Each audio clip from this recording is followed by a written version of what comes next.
There we go. Is the mic on? Okay. Am I gonna get a notification this time? YouTube decides randomly when it puts the notifications out. It's like, maybe I'll give you a notification, maybe I won't. But I notice the same jerk-off comes in, downloads the stream and leaves. You fucking loser. If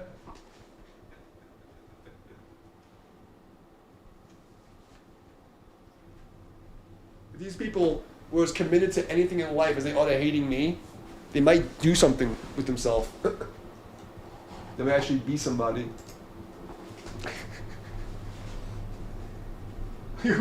Like they literally for years. I hate him so much. I do have nothing else to do but to like stalk my stream to download it. Man, your lives must suck. Oh, God, are you in tune?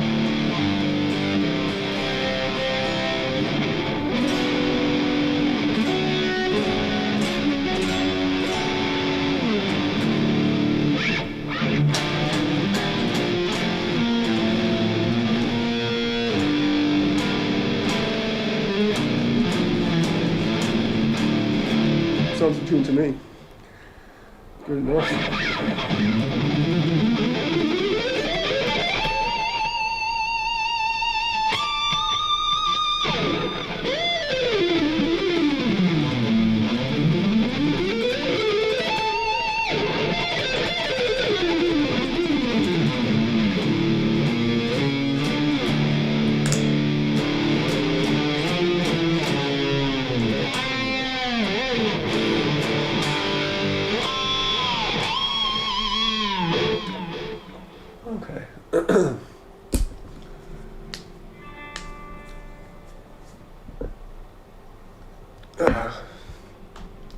So I spent the day doing kung fu and then torture devices.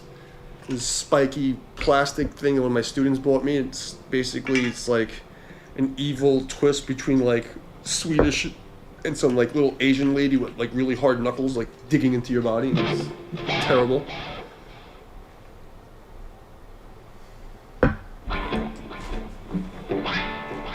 Where should we start tonight? It's up to me was be playing fucking blackmail all day. Oh God.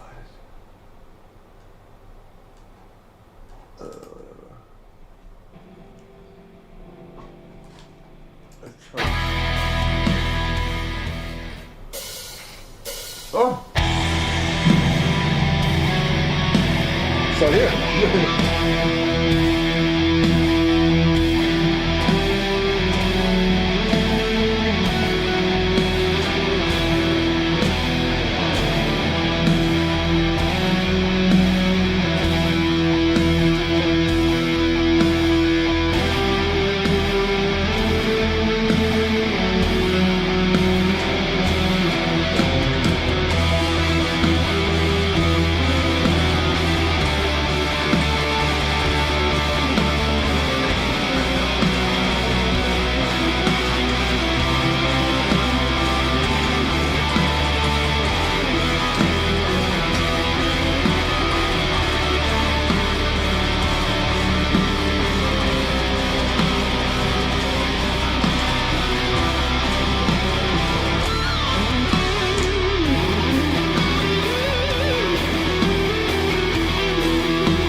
up a lot.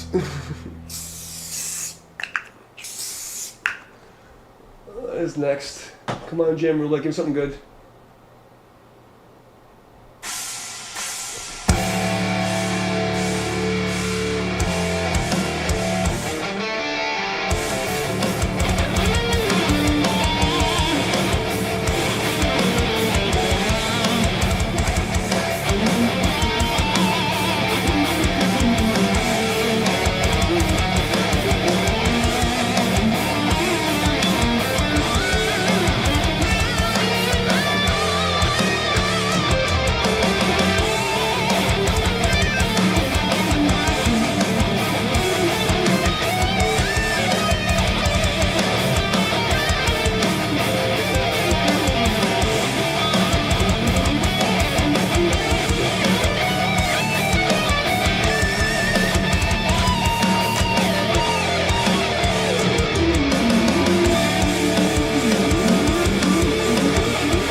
the stream low, but here it sounds fucking weird.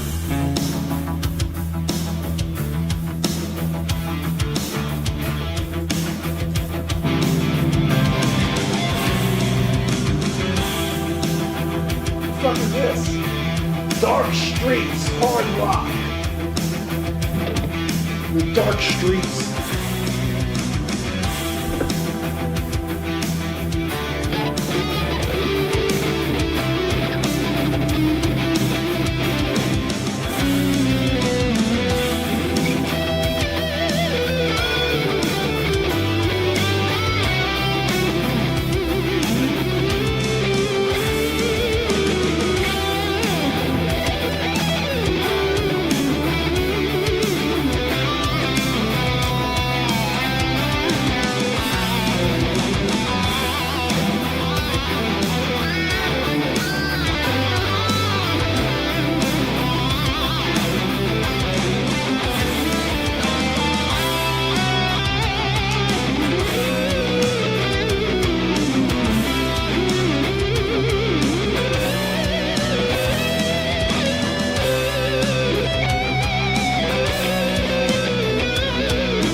Riff. I don't want to play it anymore. Epic metal.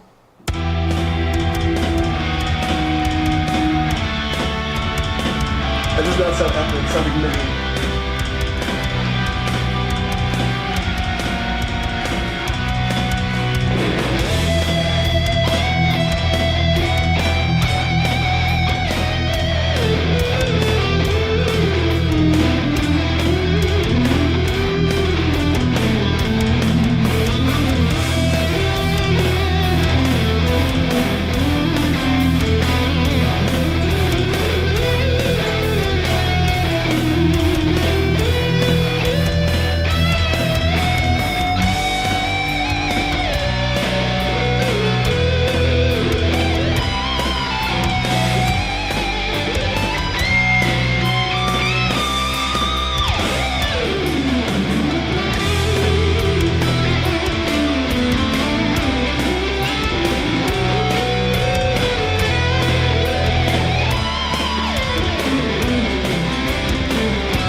fucking MIDI sound.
I can't do that for fucking 7 more minutes. It's just too fucking MIDI.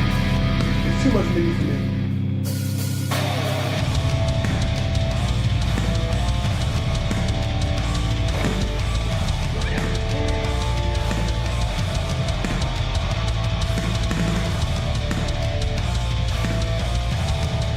The play is acting crazy. I gotta refresh this. The fucking page is acting crazy. It's freezing. There we go. What's going on here? Hold on. Why is it acting so fucking crazy?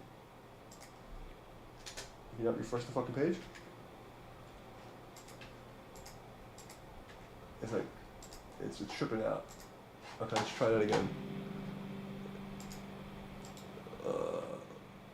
Open the window. What was that? Let's see if I open it now.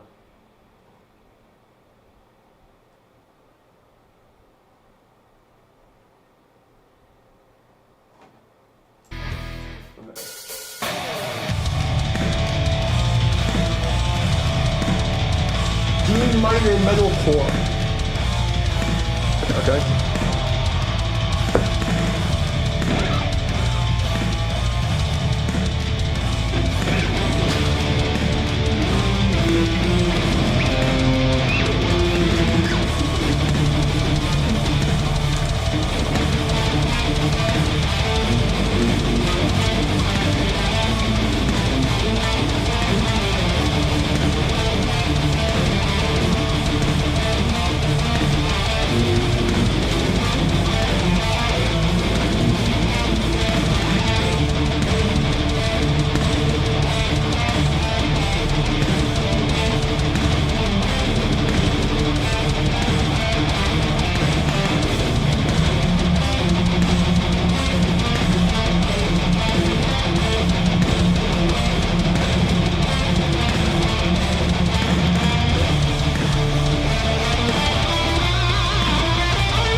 Hey, what's up, Union Africano guy? Thank you, bro. If you're gonna come to the other stream, because I know they'll look at that one. You're on the big stream. There's a link in the description to come to the small stream, because I won't even see you. Because my headstock's like right there. And but alaikum salam. I appreciate you, man. Sleep well, brother. Sleep well.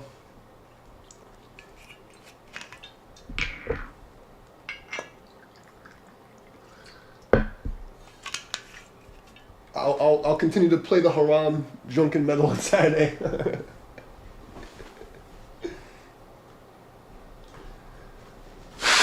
Oh God. Oh, that's a mess.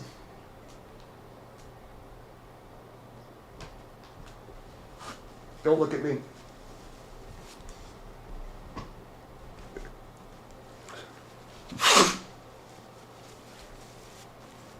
I just sneezed on my face. I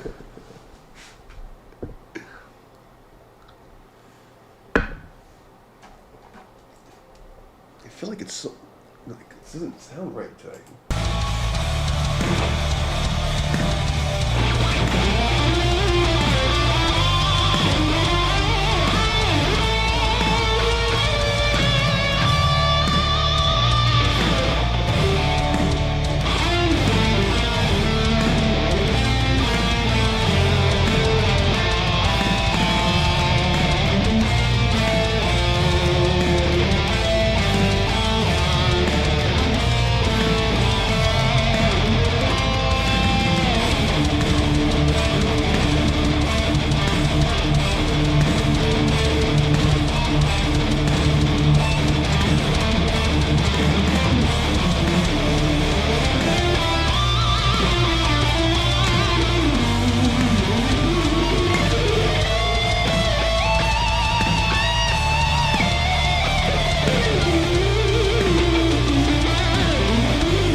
Oh, I got a lot of the notes in that. It's slightly too low. This doesn't sound right.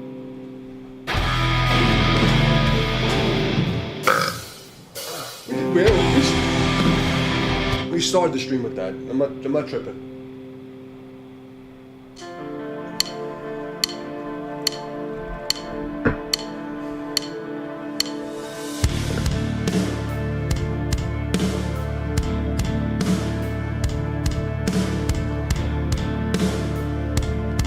I figured there'd be more people on Saturday come to say hi to fucking Grandpa.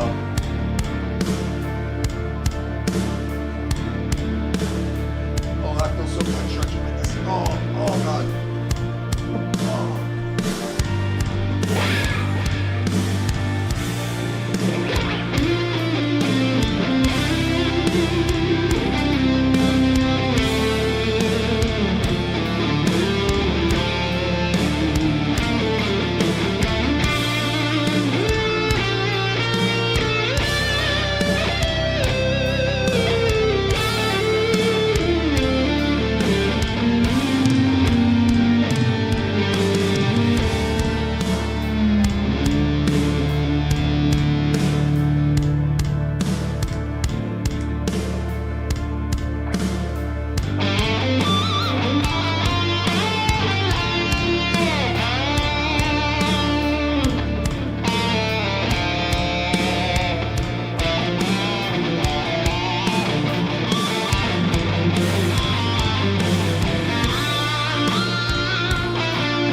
fuck, thank you.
Trying to pour a shot Saturday night. And trained my ass off today. And I hurt.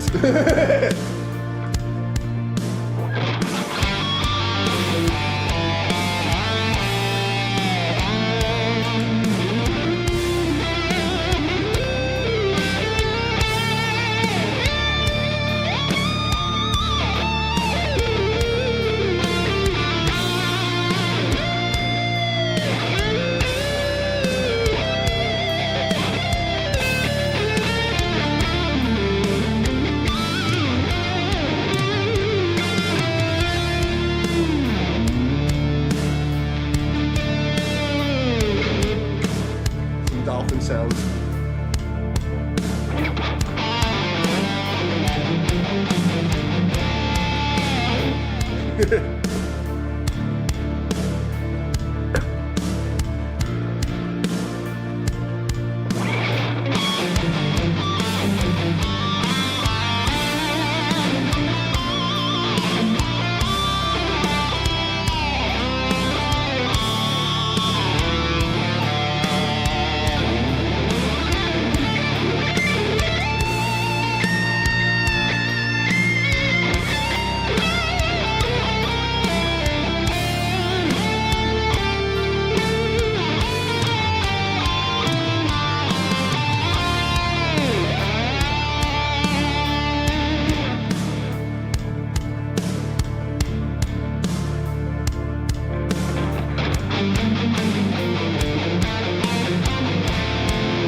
I know, don't overplay. This is fucking boring.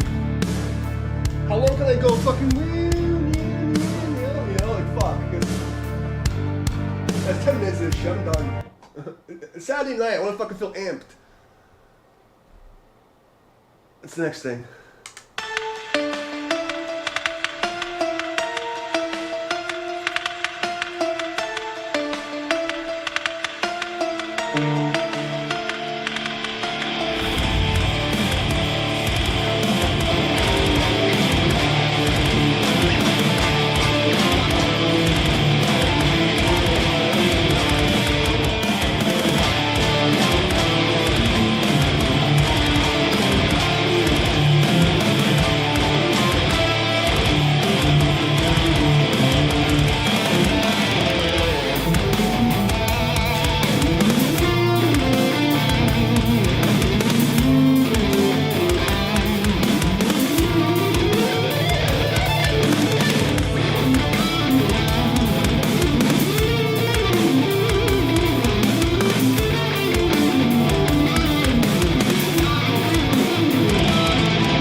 not mine. It's Jam Tracks.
That stupid piano thing was so low in the background. I was trying to catch it, and I'm like, ah!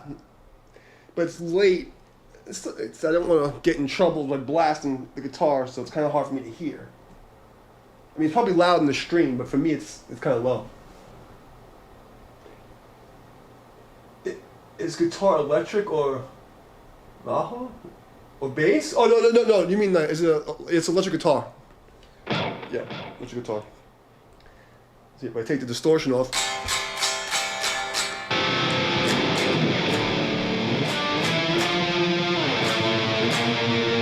You might hear it different if I take the microphone off.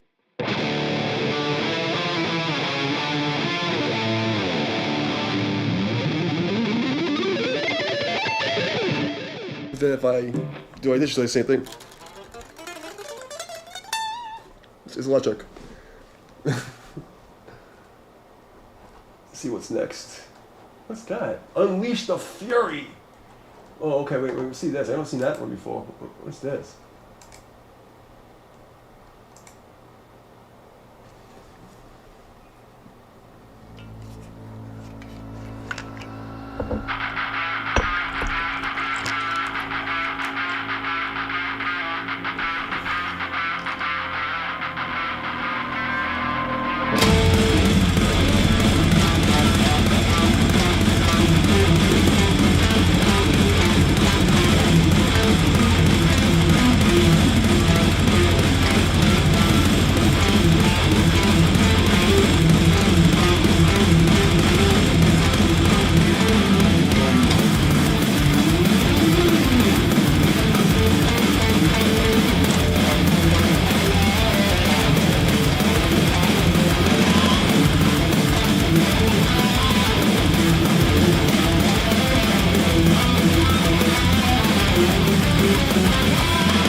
fucking guitars were really low on that one. No, we're not doing that one now. No, I'm not doing that. I know that one. And that's like 5 billion miles an hour super arpeggio thingies. I'm too sober and not in the mood.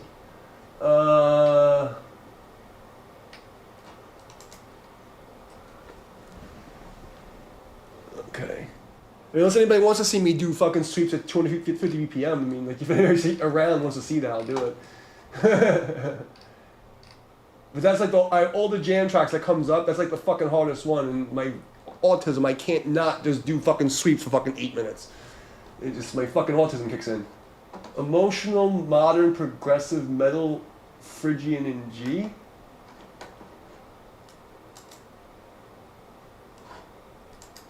Oh, it has one of those fucking geeky, no headstock, no fucking tuning peg guitars.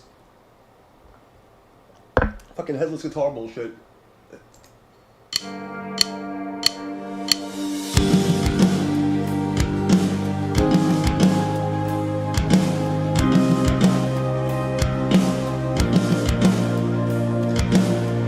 This sounds like some like make fun of Berkeley shit.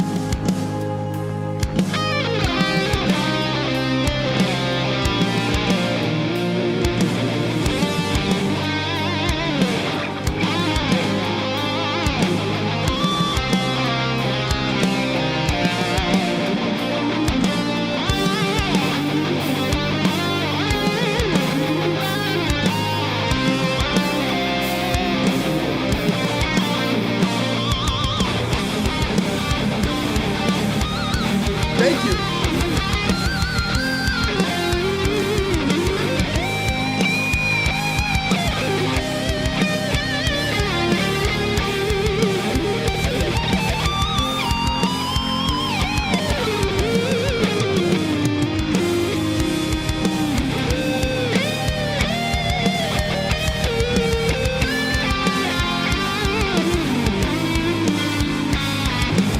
This is some fucking wannabe Berkeley shit. This is the stuff that you make fucking fun of the guys. You know, it's funny.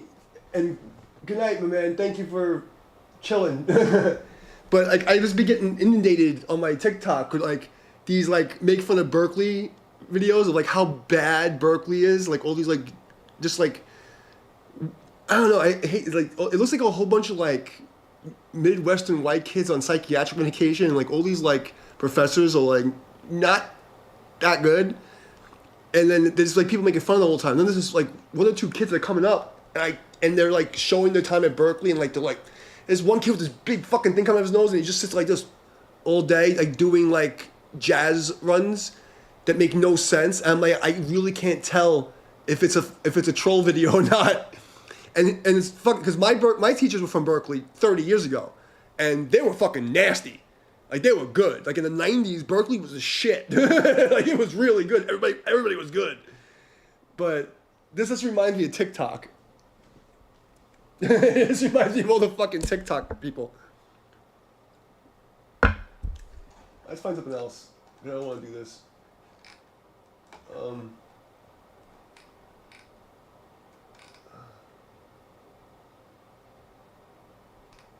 No surrender. Oh, that has a beginning and stop. That means it's no good.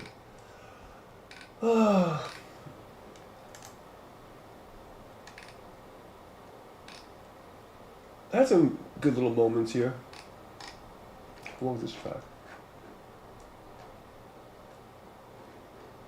7 minutes of this shit? I don't know. Do you want to go into neoclassical moment now? Who's here? Is anybody here? If anybody here, speak your piece.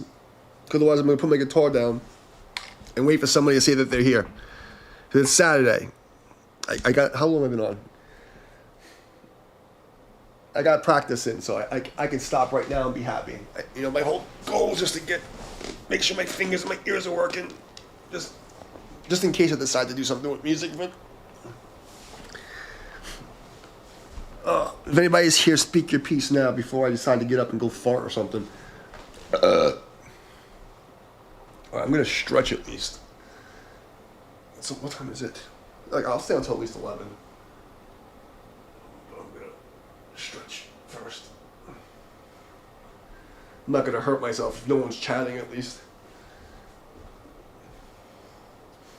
That was some good fucking runs in the beginning though. I did some, it was alright. It wasn't great, but.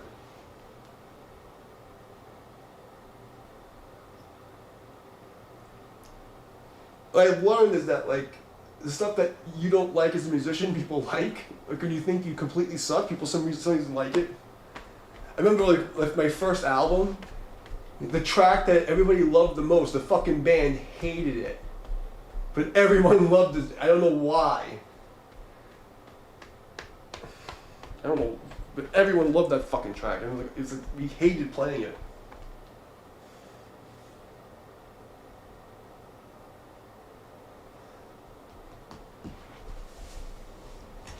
It sounded like a fucking nursery rhyme.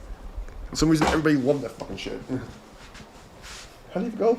Oh my god.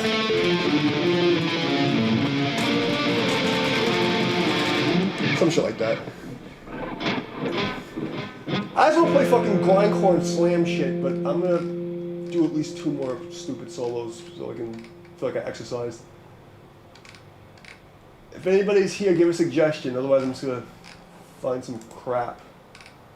Let's find some crap. Dramatic D minor.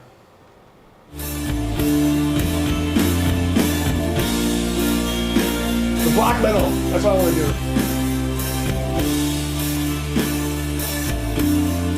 We've done this at least 5 times. At least 5 times, I can remember. Alright, I guess we're doing this shit.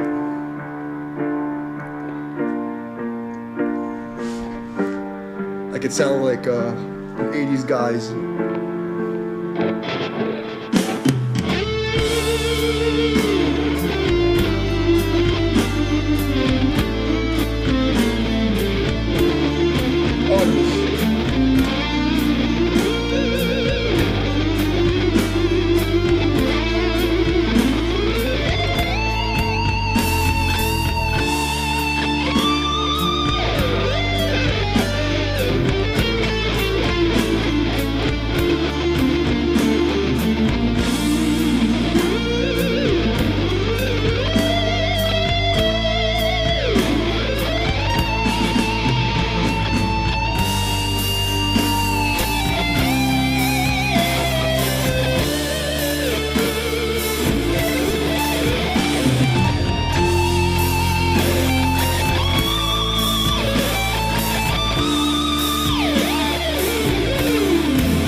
it's so hard to not play the thing I played before. It's like I'm forcing myself to play something new. I hate that. So I want to hear new shit. Do something new. You this one a couple times too already.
there's some nastiness in there.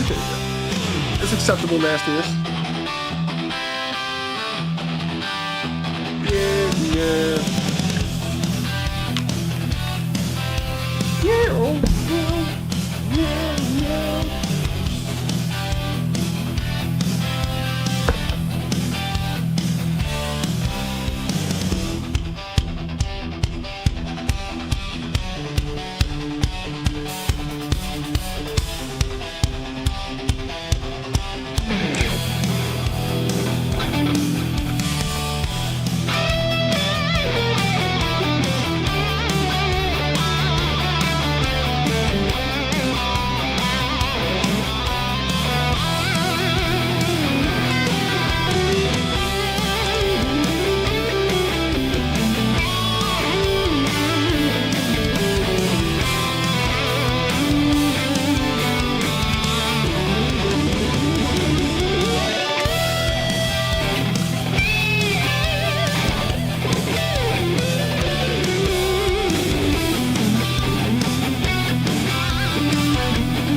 It's kind of annoying that, YouTube doesn't send notifications.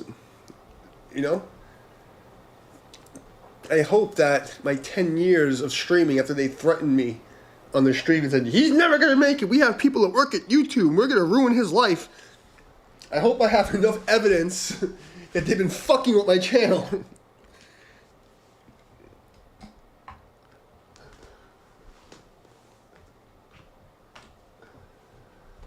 Once freaking Orange Man Bad finishes beating up the trans Tifas, hopefully I'll have my chance to sue everybody. Right, Appa? Captain Fluffy Butt?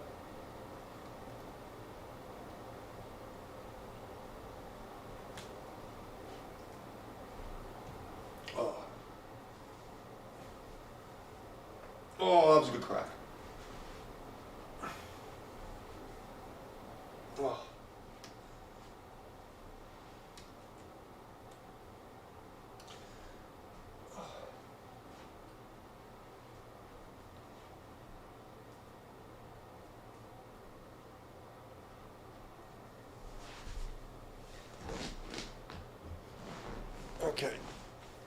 Let's keep going. Gotta get the practice in. We do this with a C sharp minor thing. That's what this is. C sharp minor.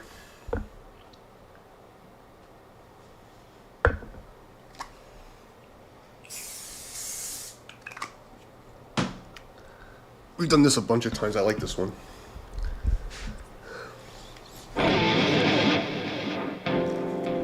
Let's just say this for later, though. I like this one. I don't want to do it now.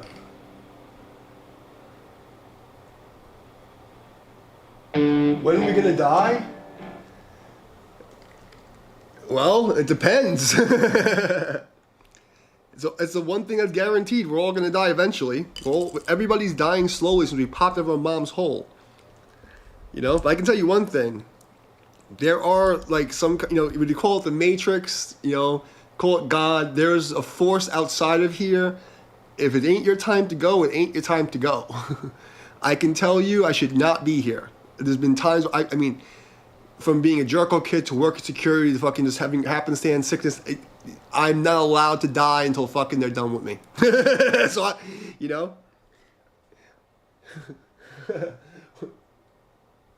But we're all gonna die eventually. Nice to see you back, person. I know your name.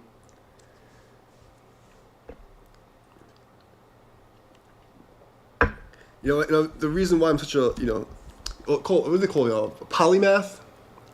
Autistic fucking high IQ people who, like, learn a whole bunch of shit, like fucking retards. So, like, a polymath. What got me started when I was very young was studying the samurai. And the Book of Five Rings, there's a translation by Thomas Clear that has both the Book of Five Rings and the Family Traditions of Art of War by Yago Minonori. And one of the quotes is, live every day as if a fire is raging through your hair and every moment is your last. And, being a kid that, like, survived dying so many times, like, I can't tell you how many near-death experiences I've had. Like, I was actually, I was dead and brought back. Like, I can't even tell you. I've seen the other side. People, it sounds crazy, but I've had too many near-death experiences. So as a little kid, I started, like, training to be, like, this ninja samurai guy. And just treat every single day as it's your last day so that you live with no regret. That's the key to being happy. You practice gratitude. Oh, I know, but no one will believe me. Because the thing is this. In order to get... Science takes experimentation to prove a hypothesis, right? And you have to be willing to do the work. You're not going to say, oh, well, psychic stuff isn't real, the Buddha isn't real, the gods aren't real. If you're not going to do the fucking work to find out, you're not going to fast for 30 days in the forest, not speak for fucking months, and, like, just do the meditation, practice ninja shit, you can't say. Unless you're going to suffer and do the work. And until you do that, it's all you have to experience it. You have to experience it for yourself. And if you're living a life in the fucking Matrix where you're fucking eating poison food, you're eating dead animals, you're not fucking meditating, you don't do any of the work, and then, you get into pretentious shit where it's like, oh, well, you have to, speak like a fucking jerk off, and like that's spiritualism, like, it's all nonsense. If you're not going to go and do it yourself, you'll never know. But I can tell you, even from quantum mechanics standpoint, right, your observer effect, and this is what they teach about in Buddhism, is like, when you leave your body, what you think is where you direct yourself, right? How strong is your focus? So even quantum mechanics proves this. Non-locality of consciousness or whatever. So where you go is it's really not important, like, to think of as a physical place. Because if you're thinking of it like in things that you can wrap your head around here with what it's not going to be understandable to you. But there's definitely a place you go after, I'll tell you that right now. And there's definitely a way to not go anywhere. There's certain religions and certain peoples that they don't go anywhere because of... When you read religious texts, you have to understand the occult means hidden. So you have to know how to read it properly. So most of the people who read these occult texts, like Christianity, the Jews, the Muslims, the Christians, they don't know their own religion because they don't know how to read it. So, like, they don't understand it.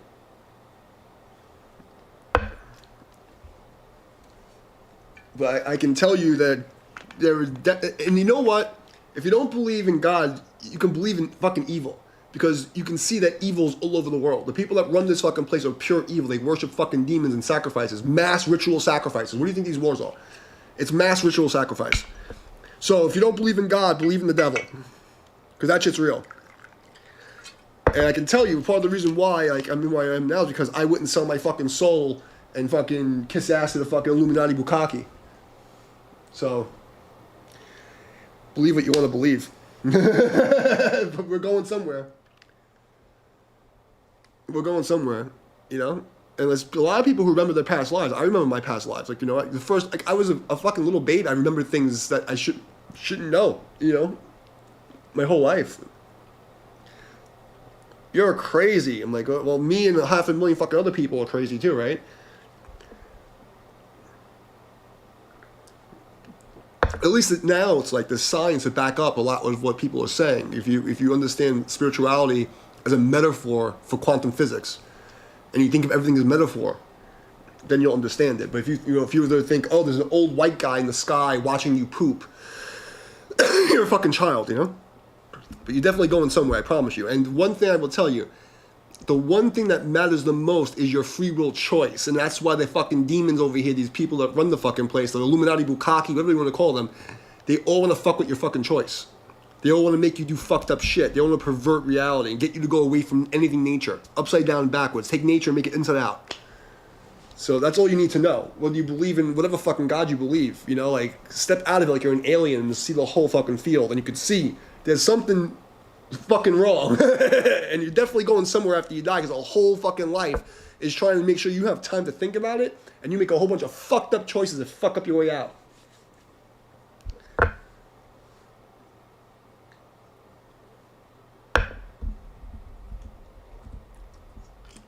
So, anyway, welcome to my sermon on this Saturday evening, on Saturn's Day. Should we do some black metal? What do you think we should do? What kind of jam track should we play here? Some people said the universe. Well, it depends on what you think God is, right? So, like, in all the text, even like the monotheistic, where there's only one God, it's not true. If you really understood the translation of the Old Testament, the gods were plural. Like, it wasn't like one God. There was multiple gods, and they used to fight each other. You know, in all the religions, there was multiple gods, but like, there's only one prime creator force. And that's above all of them. And then you have these, like, lesser deity gods, aliens, interdimensional, whatever the fuck, giants, whatever the fuck they were, right? There was something that genetically engineered us and made us a thing here and trapped our fucking conscience in these bodies. And that's like the consensus of all religion. So if you understand how to read all this stuff, because I was a geek and had nothing else to do and fucking trained with the monks and all the crazy shit, the one agreement is that there was some external being, whether it's aliens or interdimensional demons or some fucking thing, that genetically engineered our bodies to trap our mind here. You know, that's the one thing. Are they God, or are they like some kind of lesser God? Like to the cat or to the dog. Well, actually, this is a funny one. The dog says he feeds me, he pets me, he loves me. He must be a god. The cat says he feeds me, he pets me, he loves me. I must be a god. Like, what does God mean? You know what I mean? The word God comes from Gadriel. It's one of the lesser demons. You know? I mean, it's primitive. I mean, you know, primordial. Like, primitive's not always, like, bad. Primitive can just be, like, you know, Occam's razor. It's the fucking thing that makes sense. I'll tell you what a primitive concept is. Thinking that you're living in a fucking vacuum in a spinning fucking rock, there's nothingness, and like your entire existence is a fucking accident. That's fucking primitive. That's stupid. It's stupid. And then when you look at all the people who rule us, they don't believe that. They're all into, like, you know, astrology and all these fucking weird rituals. There's fucking symbols everywhere. But if you're too low IQ and you fucking, like, it'll like suck the devil's dick and be like, oh, well, my existence is nothing. You know, everything's fucking bullshit and I can just, like, fuck off. I mean, if that's what you think. I mean, I would prefer to live in a delusion that makes me live a righteous life than live some nihilist, anarchist fucking bullshit that makes me fucking suffer and promote suffering. So, people want to call me crazy. I can tell you, I've seen some shit in my day. I've studied my entire life. I lived outside of the system. You know what I mean? I lived with the fucking monk guys. I've gone from the whole spectrum. I've read everything. Like, every book that there is.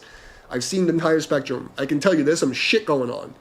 And then quantum mechanics totally confirms the shit. And I've proven things that I can do that would seem like I'm an alien. You know what I mean? Like, I've predicted world events hundreds of times, like in writing, on video. There's hundreds, maybe thousands of witnesses by now, because since my Facebook posts. There's probably a couple thousand witnesses that see me do shit that you'd think is magic, Well, human beings cannot live without a spiritual experience, but human beings can live without perceiving a spiritual existence. And that's the trick. That's the fucking trick, to make you not perceive it. And that's the goal. Because, if you understand that your consciousness is not part of the body, and that your thought, if you have internal dialogue, or if you have pictures in your mind, what Buddhism teaches you, Taoism, Buddhism especially, the whole thing about Zen Buddhism to teach you that your body has an AI program that helps you drive the car. So it's like if you think in words, you think in pictures, that's not you. You're the one watching that thing. So you can be very easily tricked if the ego mind, the energy go mind, is programmed, and you're like, oh, I'm running on autopilot, and you become an NPC because you're fucking running on the autopilot thinking that this character, that the ego mind is the shell program, this AI fucking Gemini or fucking, whatever the fuck is, Alexis in your fucking head, you think that's you, and the external world is programming you to think that there's nothing real, it's all bullshit. You can very easily perceive no spiritual existence. And that's the trap, because then when you die, your consciousness is weak, and then you're gonna fucking wind up getting fucking sucked into the fucking reincarnation machine. And the alien's gonna get you. The fucking aliens are coming to get you at that point. Then you're really fucked. And that's Buddhism in a nutshell. The difference between Buddhism and Taoism. Buddhism teaches you how to deal with death and what your consciousness is, and how what the spiritual aspect of the consciousness is. Taoism teaches you the keys to the matrix, like physical reality and the physical manifestations of all the realms, you want to call it, or dimensions. It's that simple. It's a science. So people will think it's crazy talk, but I don't care what anybody says. There's no way I'd be alive right now if there wasn't something watching over me, man. There's no fucking way. And you can say whatever you want. Call me crazy, record it, and try to say I'm delusional. Because I know that's what you guys like to fucking do. Look, he's crazy. I'll be crazy and I'll be happy. Well, that's the thing. I've had when I became a Buddhist, my whole first of all, my whole family was a bunch of fucking narcissistic fucking demons.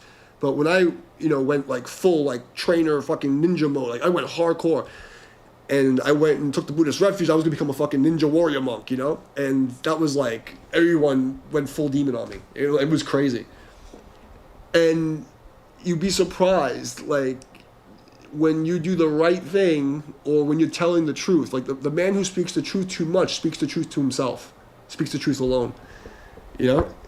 People can't handle it. They can't handle it. But I will tell you, my master said to me, when I asked him, why did you choose Buddhism? Are you sure it's the right? And he says, and in a really bad Chinese accent, he goes, if I have to gamble death, I gamble with the Buddha. And the most holy place I've ever been was in my master's house. I had a different sense of masters when I trained coming up, But I was an apprentice to a medical Qigong master, and that's why I got really into books. I studied Buddhism since I was 13 years old, But I was alone. I was doing all the meditation from the books, because in the 90s, there was no fucking internet, nobody to talk to. So I just go to the library, I read the books, and I do the meditation, I fucking do all the ninja shit. And I was training with karate guys and all that stuff, and we did a meditation there. But it wasn't until it was about 1920, that's when I really got into it with him. And I'll never forget that. He was like, if I gamble death, I gamble with Buddha. And he was not fucking around. But the holiest place I've ever been, all the temples, all the churches I've ever visited, was his house. He had this prayer room. We used to meditate every single day. And the altar, there was, I mean, books that were like this thick. He had 218 of these books that were like this fucking thick. And like give the Buddha altar, and he held these fucking books, and the shelves of books. And the fucking writing was like this in Chinese. And it was like the real teaching of the Buddha. People like in the Western world have no idea what real Buddhism is and how like insane it really gets. They think it's like, you know, oh, you have to sit and meditate and be a narcissistic asshole. It has nothing to do with that at all. It was really intense. Like he was not fucking around. You know what I mean? And we used to do treatments on these doctors, like, you know, like guys from the Royal College of Surgeons and like really high level doctors, and they would freak out. Like, you know, so when you see like professionals with PhDs who traveled the world giving seminars and dissertations, and they're like, we're doing medical qigong on them, and they're like, what the fuck? You know, like that's why I meant to wrap it up, is that you have to experience it before you can, you know, and there's no other way than to do it, you know? So you can't say that nobody knows. No, I'm telling you, there's people that know. There's people that fucking know, you know, and then the other people, they don't want to know, because the truth of the matter is, if you knew that every single action you've ever done is being recorded in some liquid crystal ether around you, and that you're going to be judged one day, you don't want to know. You'd rather go back to your fucking hole rather than actually do some work. You know what I mean? Like that's the real shit. That's why people don't want to hear about remote viewing and all this psychic shit, because if people like me, I'm some asshole, if I'm able to do a fraction of that stuff, imagine like monk level what they're doing. There's nothing, we don't get away with anything here. Like, we don't get away with anything here. It sounds fucking crazy. But then even the government did it with Project Looking Glass, and they called it, and like you have all the fucking remote viewers from the government and all that stuff. It's like, it's been scientifically proven, but nobody cares.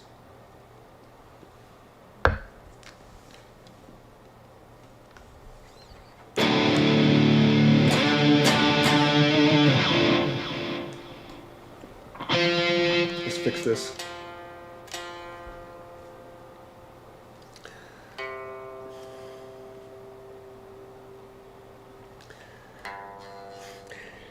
And I know people say, oh, you drink and you're a Buddhist. I'm like, yes. When I took the oath, my master said to me, because I was going to go be a monk, it's to me, you're not allowed to be a monk. I have to maintain my station in life. This was literally the words. It's like, you have to maintain your station in life to prepare the world for the Dharma ending age. And I never saw them again. And I just said to him, well, I can't, you know, I can't fulfill this oath if I don't, because like, I won't be able to have any friends. Because if I don't smoke, I don't drink, I don't eat meat, no one's going to let me hang out with them. Because you can drink, but you can never eat meat, because that means you lose your compassion. So that was the rule. So I'm allowed to drink as long as I don't get like too drunk and do anything fucked up to anybody.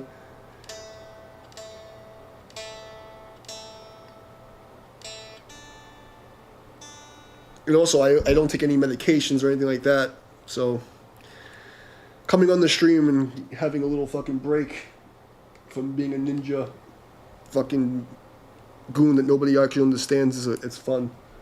Makes me happy. And then I get to go to sleep. I'm not in pain, which is great. But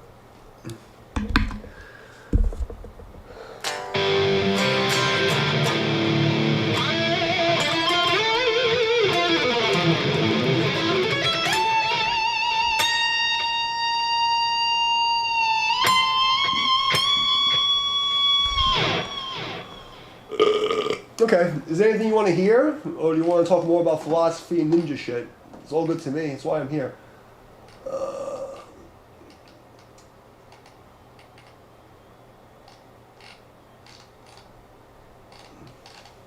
And there are some, you know, rules. I have to wait till somebody asks me to tell them. I can't preach it to them for no fucking reason. Sad guitar in D minor. What the fuck is this garbage?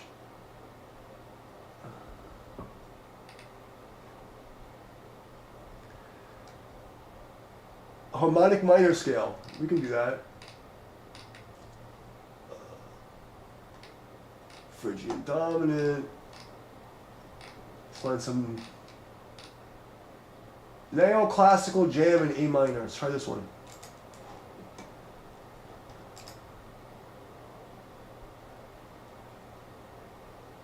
That's alright, I can tell it's already cheesy. Hold on.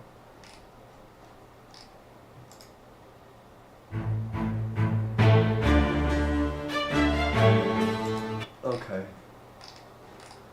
Alright, let me just stretch my fucking back. Because we're gonna see it for a while. Just need to stretch out really quick. Actually, okay, there we go. Oh, that's good. Oh, pop that.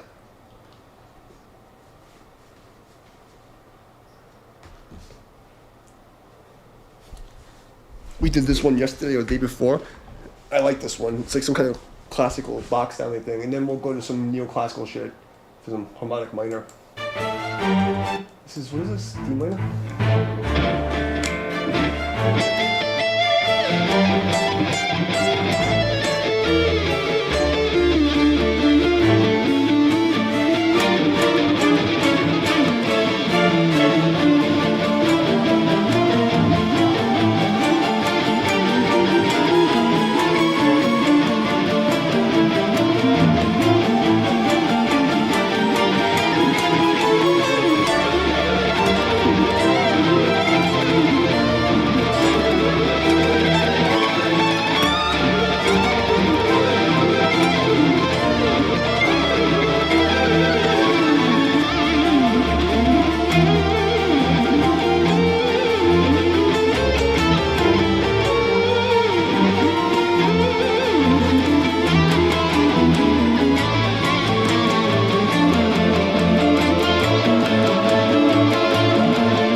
Find some harmonic minor shit.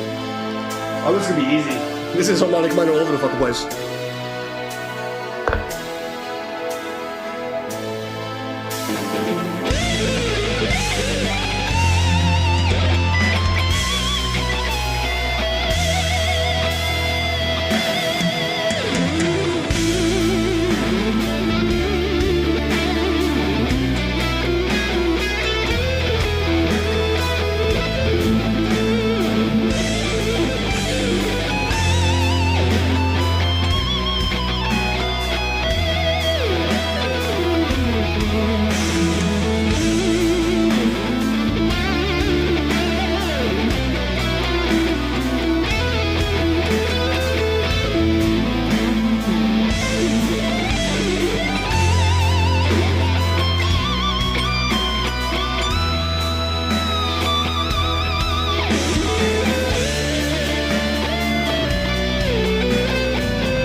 can definitely do that. I can use some Phrygian in my life actually right now.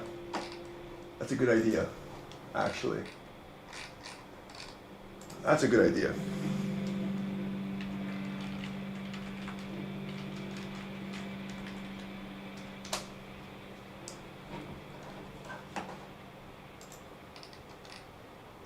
Oh, the Arabic vibe. There's one that came up before that was really good for that. Let me see.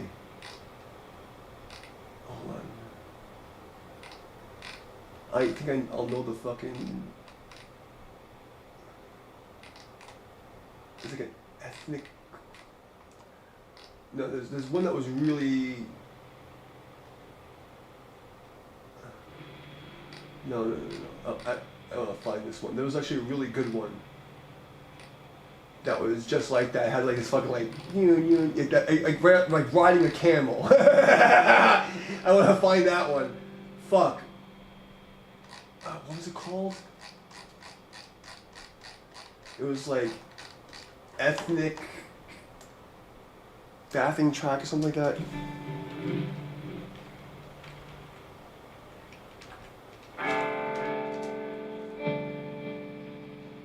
I think this is it. This might be it. Maybe. Yeah, this is it. There's that riding a camel sound. This isn't the one, this is the other one. But this is good enough. Gonna ride a camel.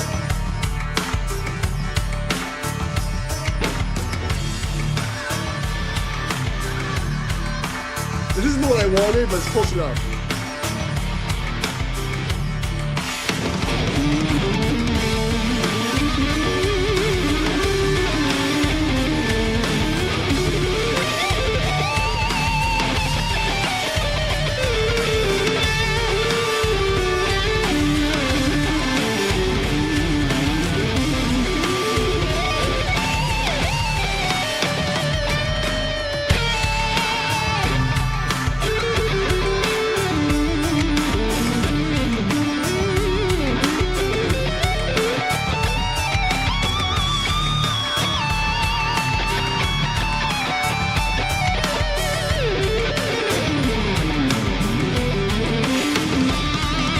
You want to sound like really like a camel jockey? You gotta use two fingers.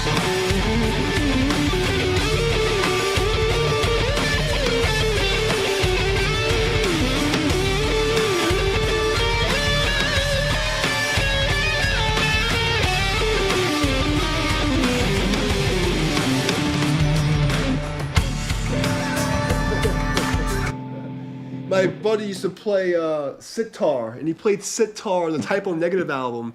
So I got to watch him play sitar. So like, what I learned was that so Chinese instruments, playing with two fingers and going up and down the neck like that will give you like that really like hardcore sound, you know?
So that's how you get like the hardcore, like, you know, it just sounds like you're in the desert. Like, I don't know how to describe it.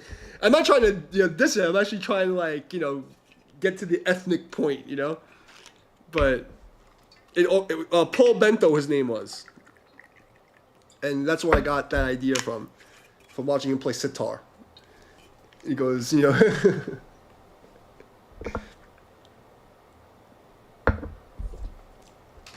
I'll go to like neoclassical version of that.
That shit's fun. I like that stuff.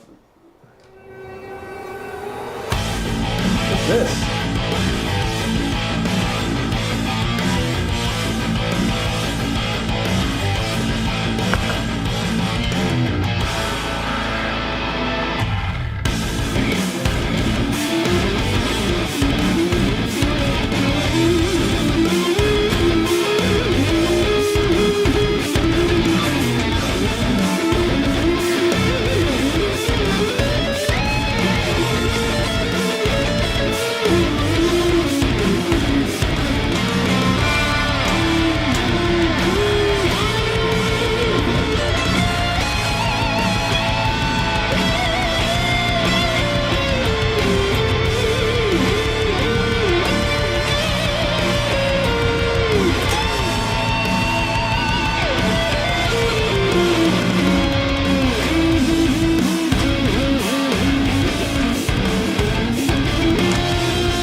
more so.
Yeah, like definitely, like Metallica has some stuff like that, but Marty Freeman is definitely more of the guy who's like in the outside sound. Like, but the thing is, when he plays harmonic minor, you don't even realize he's playing harmonic minor because he's playing so many fucked up, like, off notes. Let me say good night to this chick because she's gonna cry if I don't say good night to her.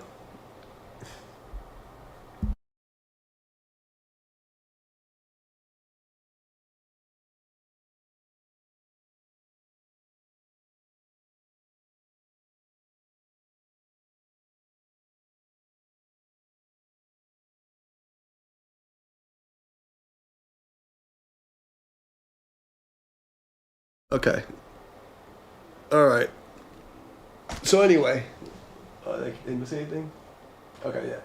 So yeah, I mean, Megadeth, the harmonics and like the way that Marty Freeman plays, I guess it's the heroin or whatever, maybe being Japan, but his mind, the way he hears melodies is like out, you know? So when he plays a harmonic minor, like you don't even notice it's harmonic minor because he's adding so many little weird fucked up things.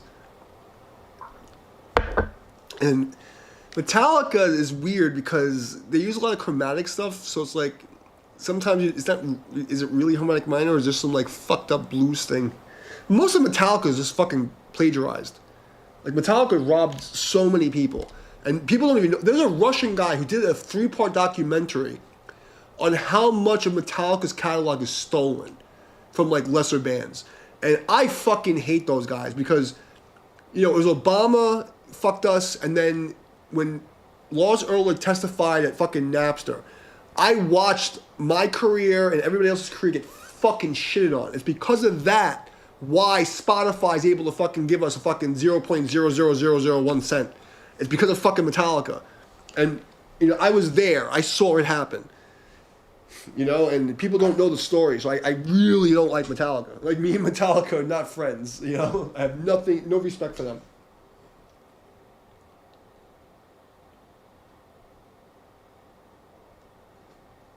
Between Kurt and fucking Lars's gay love affair to like them stealing half their catalog from bands that nobody's ever heard of, I have no respect for that band.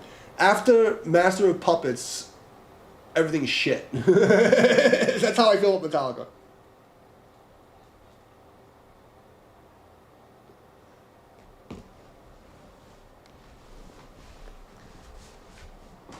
But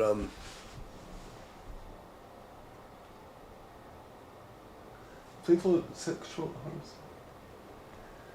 So yeah, so anyway, that's my Metallica rant, and I'll keep saying that to the day I die because I was making money, like, you know, like from 2000 and 2003, you know, I was on the radio in 26 countries, I'm fucking getting paid by MP3.com, and all of a sudden, Bush came in with the fucking, you know, stupid 9/11, like, the day before 9/11, I was about to sign a record deal with Candlelight Records, and then Trade Center blew up. We were still being played all over the world. I was, you know, doing good on MySpace, fucking MP3.com. My 8-track album, EP, whatever you want to call it, was the top 10 for 16 or 17 weeks. Then Metallica came out and testified at Napster. I get locked out of my MP3 account. I get locked out of my fucking MySpace account. I've been getting fucked ever since. That's when like the cancel culture started. And I started talking about it, nobody believed me. And then, all my shit, it just kept getting worse and worse. And then, day before 2020 election, I got fucking banned everywhere. Me and 500 followers.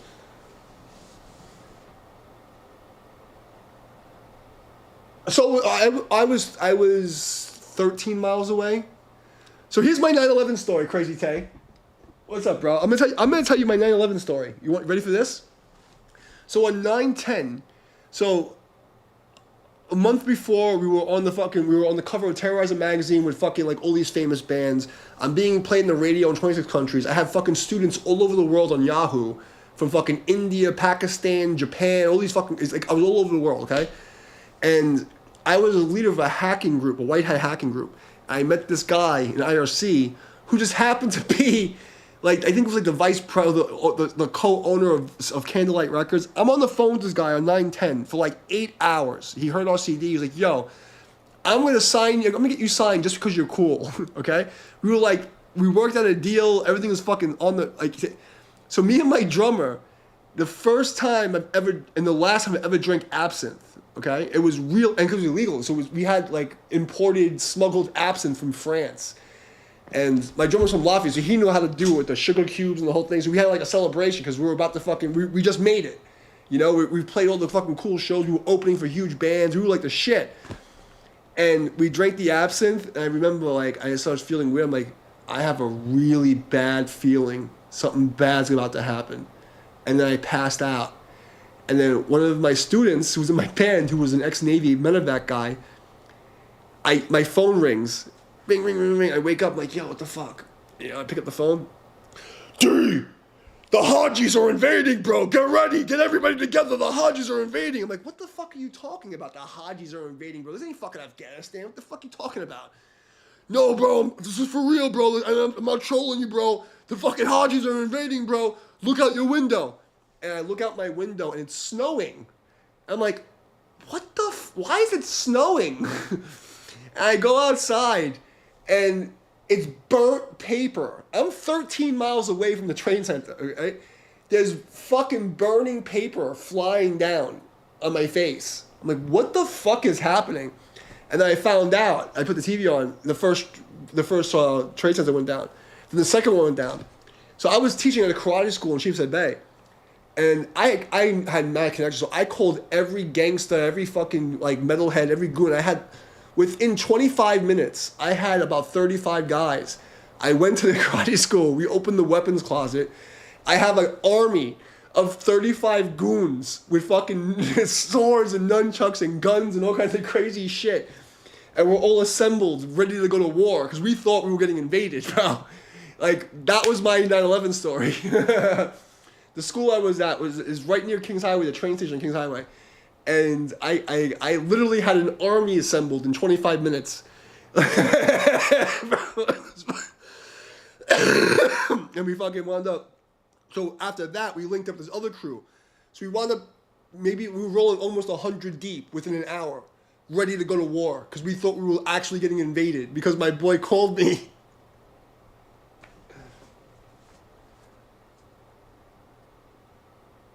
Oh, I can't say too much, but I was there doing the cleanup. I can't talk about it too much, but like I was involved in that. I was there for a while. But the first day was crazy because the call came in, and then everybody's getting. Because just remember, there's no like there was cell phones, but it wasn't like now. We had like shitty cell phones, and beepers. So I spent 5 minutes. I started beeping people, 911, meet here, and then fucking calling people. And like within 25 minutes, I'm at the school, opening the weapons closet, and we have like all the Brooklyn gangs, all the metalheads, rushed together, because we thought we were really getting invaded and we were about to go to war. And this is like Gen X kids. We didn't give a fuck, bro. We were like, oh, it's on, and it was on, bro. Like.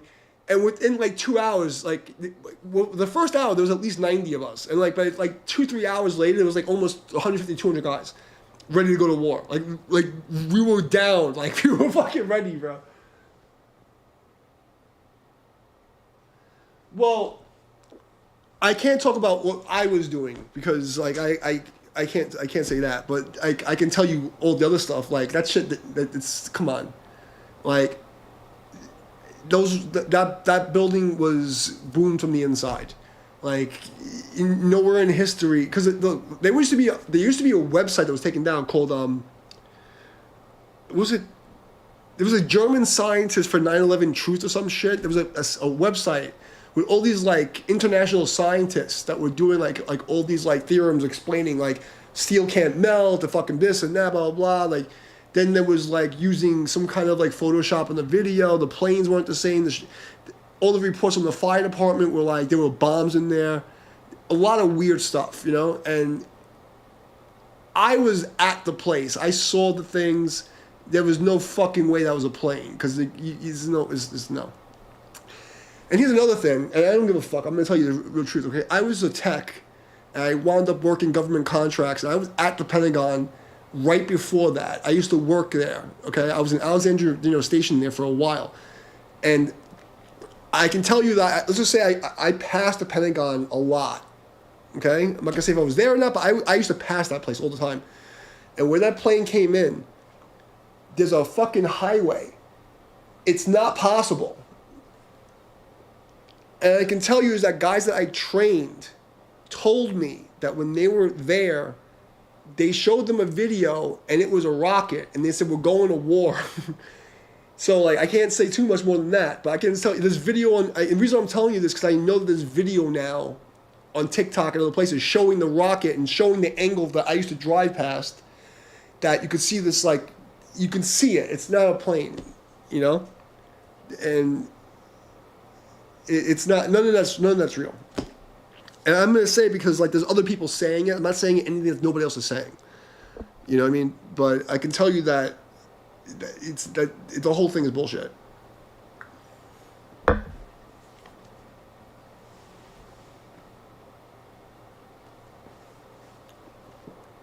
Well, at that age, I was still doing ninja work, Like, I was working as a tech. I was working for like 4 different places.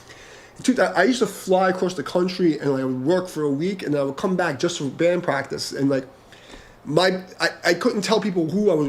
I couldn't tell anybody anything, But like, the point is, like, I would.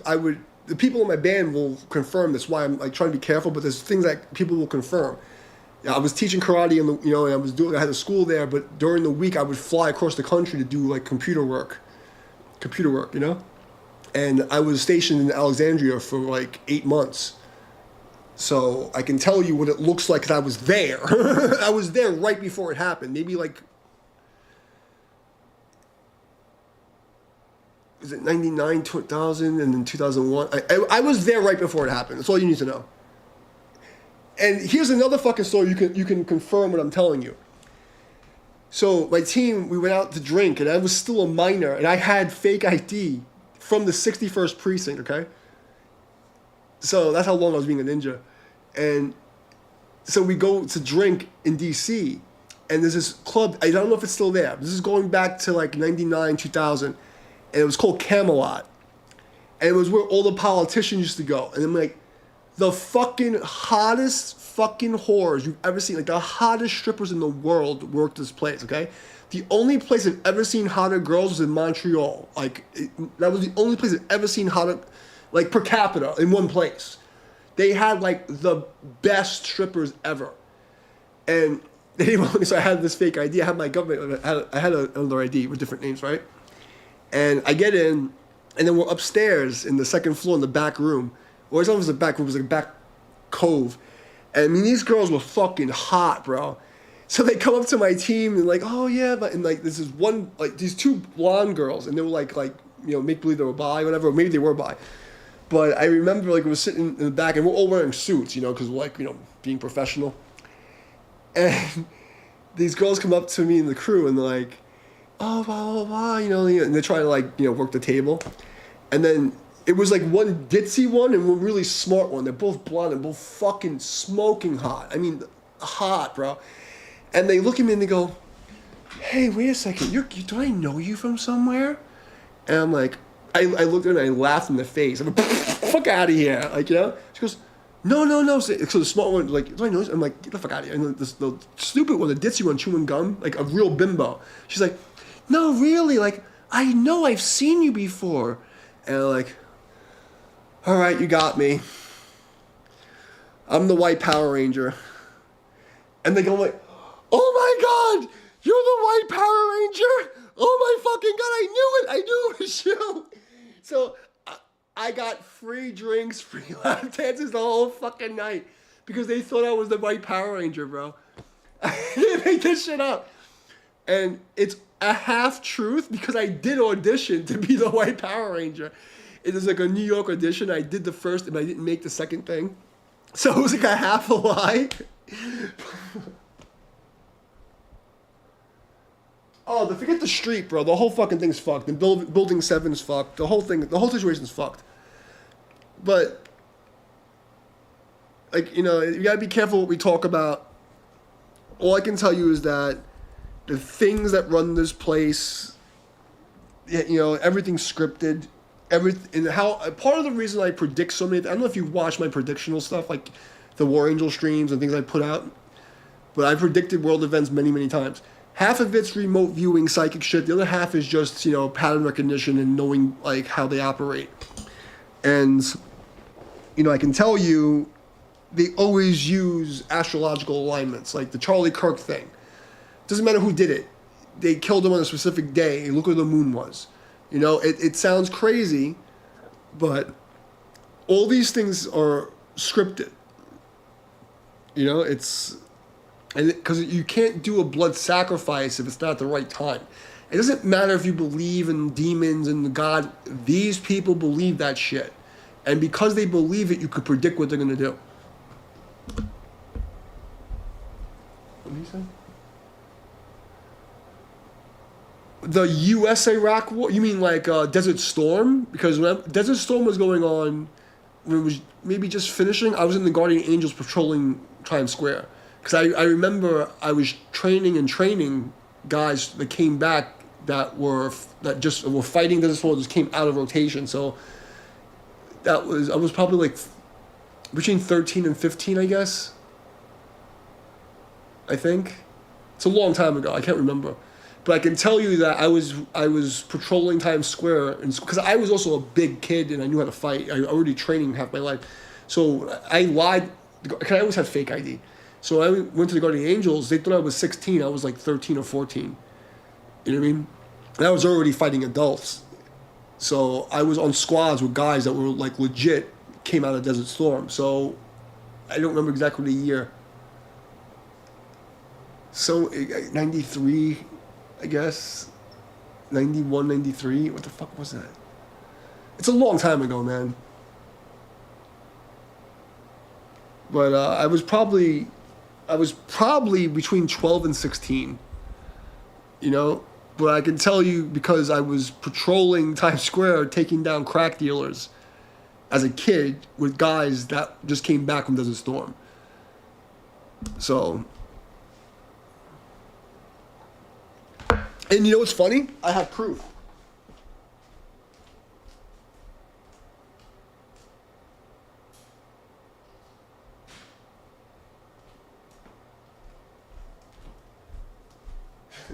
I have proof. I haven't worn this thing in 30 years, but you know, I have proof.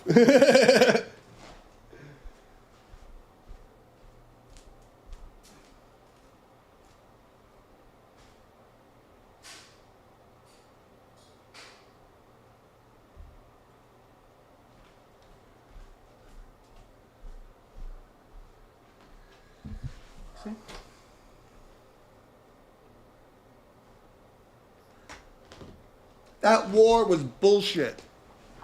That whole thing was bullshit. I mean, look, no dictator is good, but it would have been better to leave things the fuck alone.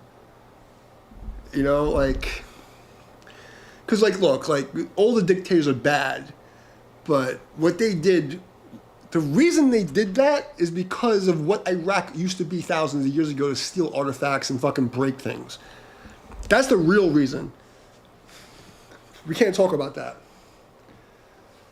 Because if you know what Iraq was in the biblical days and what kind of evidence there was there and what kind of artifacts there were there, that was an excuse. What the fuck did Iraq have to do with anything? We built. Oh, we're gonna go right. You know, it's like, and so many people got fooled by that. And that was one of the main reasons why I ran. God, I can't tell it yet, but I had to run away from the military. You know, because I wasn't stupid. But that wasn't a war. That was the fucking Illuminati bukkake, you know, and it's just sad.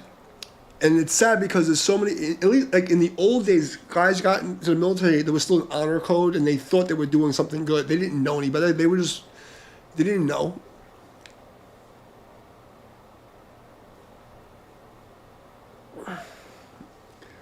It was, you know, like, the people that run this place are fucked up.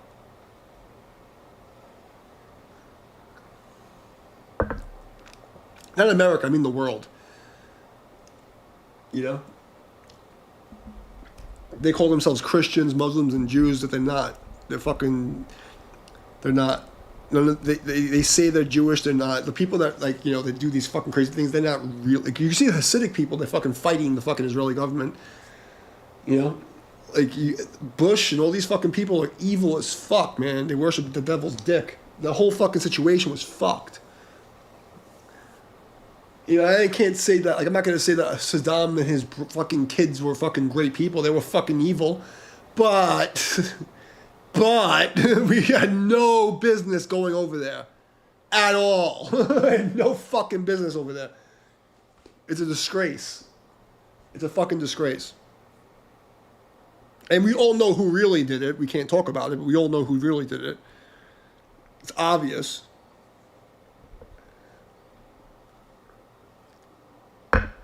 But we're all, like, it doesn't matter where you're from. If you're not, we're all peasant slaves. Every one of us. And we're all being fucking, like, led by a leash of bullshit. Who are we to fucking argue with them?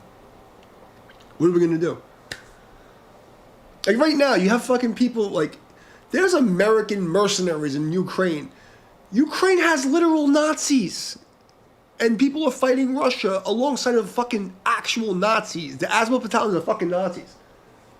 You know, and the propaganda is so thick. But the people that go, they think they think that they're doing the right thing. If they found out what's really going on, and they were going out killing people for no fucking reason, they can't handle it. The whole thing's fucked. It's a fucking disgrace. Now, you know, I came from New York, so, like, you know, we have friends from everywhere. It's not like I know people from fucking every country in New York. It's fucking disgrace. And then the other people, they hate all of America. Like, what the fuck are we gonna do? You know what I mean? Like, the government doesn't fucking care about what we say. They do what they're gonna fucking do. They do what they do. And we get sucked in. What are we gonna do?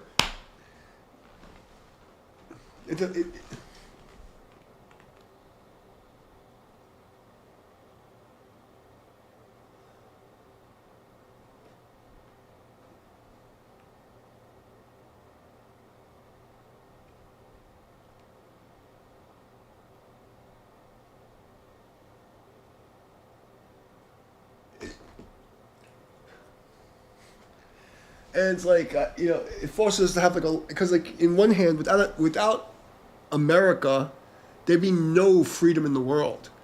But because of America, there's no freedom in the world. It's such a catch-22. It's like this weird, delicate balance, and like, because you gotta say, you have to analyze things from outside the matrix. Like, you're not part of any society, and you're an alien, and you're analyzing. And when you see it, it's like, without American ideals, there'd be no freedom anywhere. But because of American ideals, there's no freedom anywhere. It's the craziest thing, you know? It's just crazy how well played it's been. But I can tell you, all the guys that came back from Iraq, they were like all fucked up.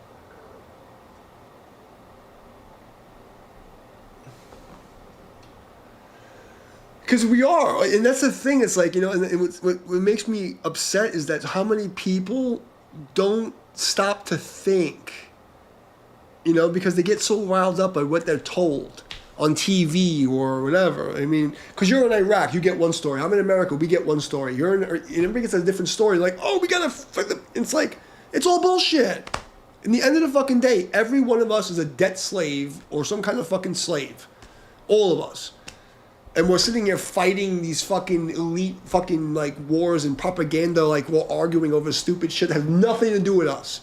Because if you take, when you're in New York City, you see it like, you get guys from Iraq, from Afghanistan, from everywhere, and they're fucking chill as fuck. Nobody wants, it's like when you put everybody together, yes, New York is the most racially divided place in the world, but all the races can interact with no bullshit. Everybody minds their fucking business. It's when these fucking elites get involved and start like twisting the fucking screws is a fucking problem. That's where the fucking problem comes. And then you get like, you know, these radicals, like, you know, everyone's angry and they don't think like, you know, oh, we're gonna attack America. Like the average American citizen is just a prisoner slave just trying to get through and waiting to die. You know? And like it was, oh, we're gonna attack the Americans because they're fucking, and like, we're going to attack Iraq. We're going to attack the Afghans. Like, no one gives a fuck. I mean, well, Afghanistan's kind of fucked up. Like, those people are fucking savages sometimes. I mean, like, their culture's fucked up. I mean, you know, they're fucking Taco Tuesday or Thursday when they're just fucking banging little boys and fucking goats. They're fucked up. But, like, Iraqis, fucking, what's the other fucking place everyone's fucking talking about right now? Iran. Iranians are pretty chill, you know? Like, everyone's fucking pretty chill. Afghanistan guys are really kind of fucking weird. I had a couple of guys I talked to that were Afghani, and they were a little off. Out of all the countries, Afghanistan always made me a little weird. I'm not gonna lie, you know, like the guys I met from there, they were a little fucking weird. But the Iraqi kids were cool. The fucking Iran was cool. Like, you know, like kids from Yemen were really fucking chill. They're all a bunch of potheads. Like they're like happy-go-lucky in America. I have to say though, like from my experience, the only people that were like, I don't know about you, was the Afghani guys. They're a little fucking weird. They're kind of crazy. You see it in their eyes, it's like something's like not right. Like they're a little savage.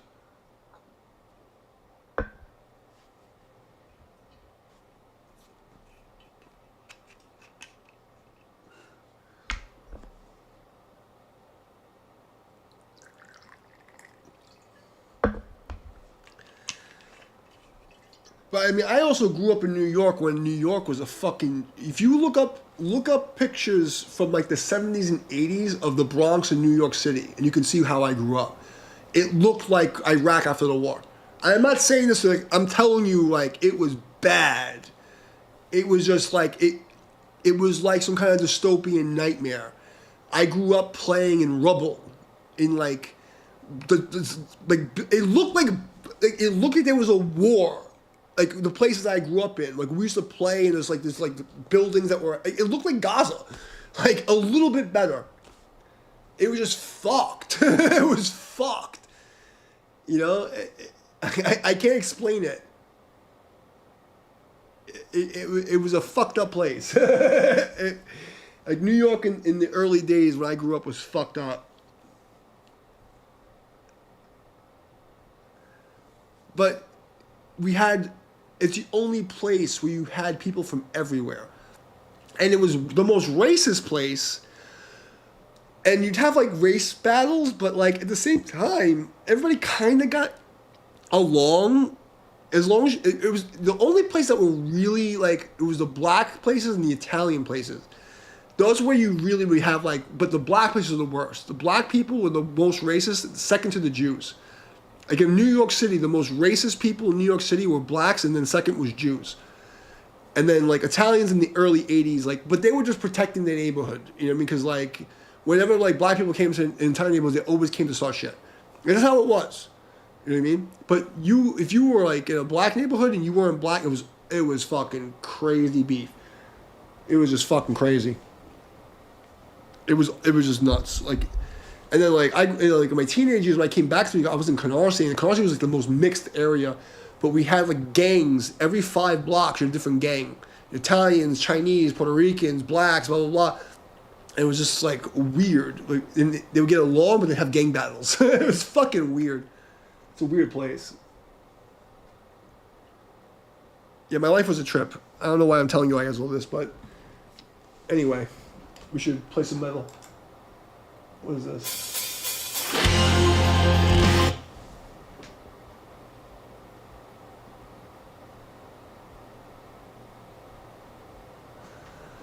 Most of the people, what happened was when we first heard about 9/11, all of us were it was crazy because it was like a moment where like New York came together, and like everybody was like, we're gonna like, oh, you're coming after, because like we all used to fight each other, but when somebody from the outside came in, oh, it's on, we're all together, we're gonna fuck you up bad. So a lot of kids, they're like, oh, George Bush, like, Iraq, like, oh, it's Iraq, we're going to Iraq, and then when like, because there's people I trained that went.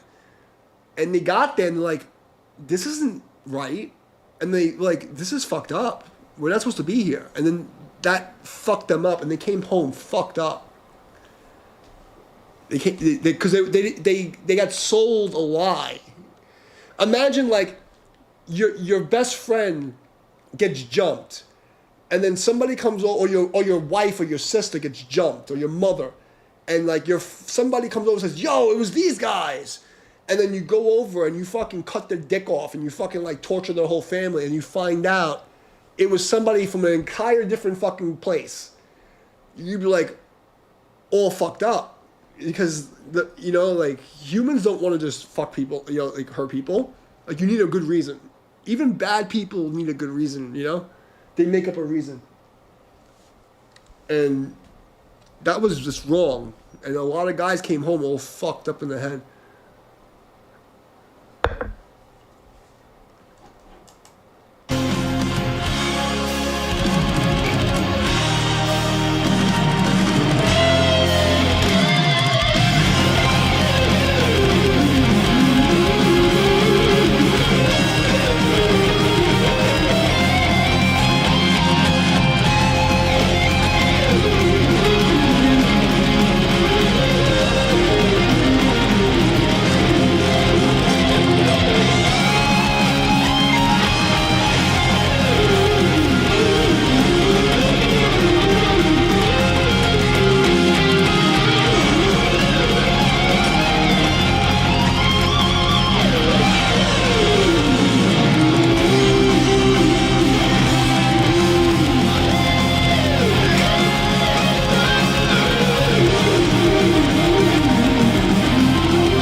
That was fun.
for a drum guy.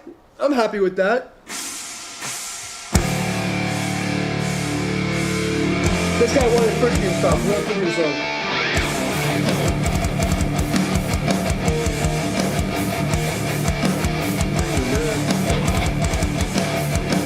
No, we did this already today. I'm pretty sure we did this already today. No, we didn't do it again. I think we did that already.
doom stoner metal for me. I want to shred. No, gay.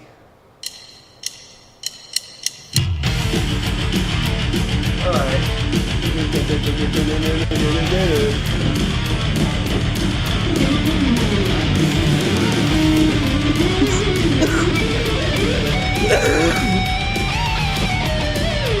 This guy wanted fucking 50 years.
bullshit.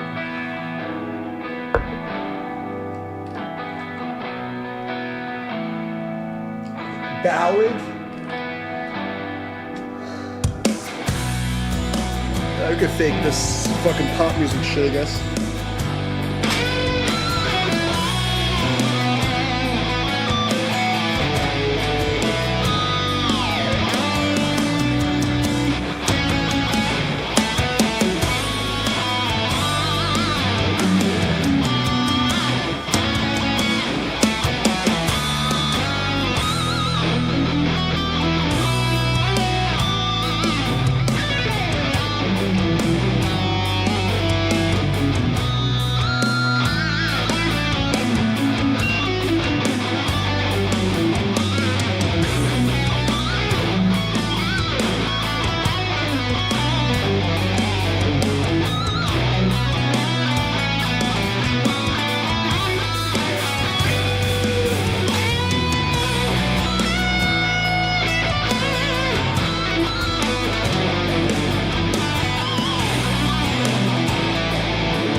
This fucking bullshit. I said, what did I say right? I'm sorry, bro. I lost the chat. What did I say right? Let's find something else to play. Phrygian Dominant. Okay.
Okay.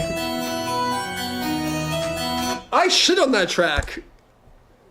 I should get like 1 billion likes for that. I fucking shit on that thing.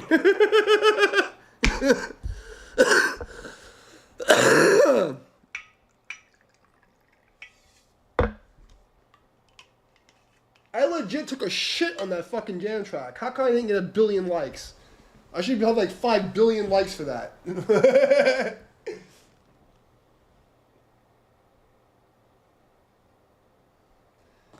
But that's how it is. You know, the stuff that you think you did good, nobody cares about. And the stuff that you think you suck at, everybody loves.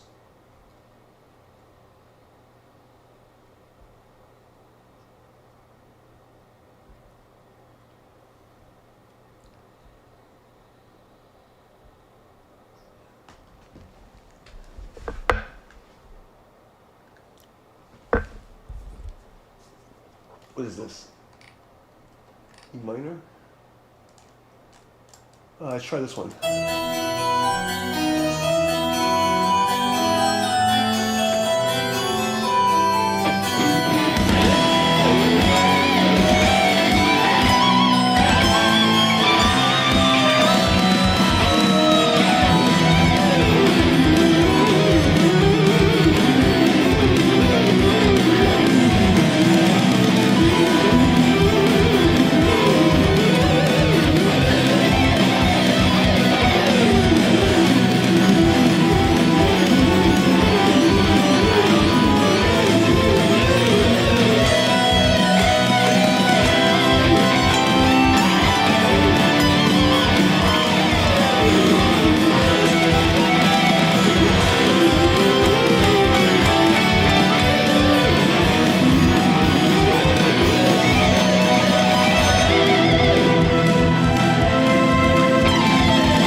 I got lucky on that one. I got fucking lucky on that one. Holy shit. Let's go. Let's go.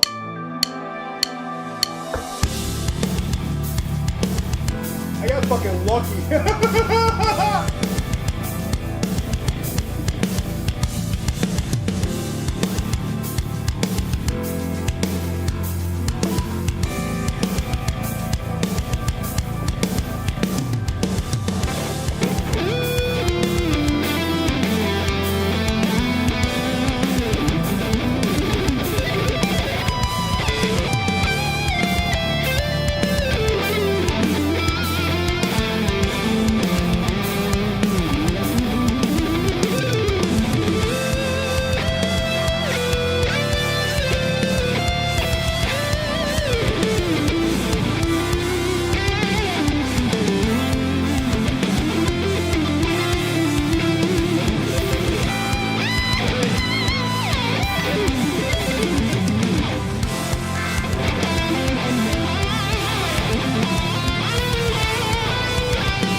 Yo, you're welcome, Kay. I'm just making fun of the jazz guys here, so you're not missing anything. This is just me making fun of people. He's supposed to fucking coming by. Make sure you hit the like button because YouTube hates me. So before you leave, make sure you always hit the like button because I literally have stalkers. Like a group of stalkers who follow me, and as soon as I start the stream, they'll come in and dislike the video and leave so no one comes to see me. So always hit the like button. Where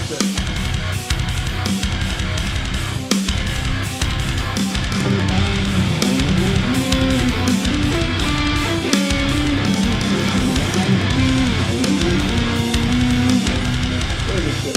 Hold on, where am I at?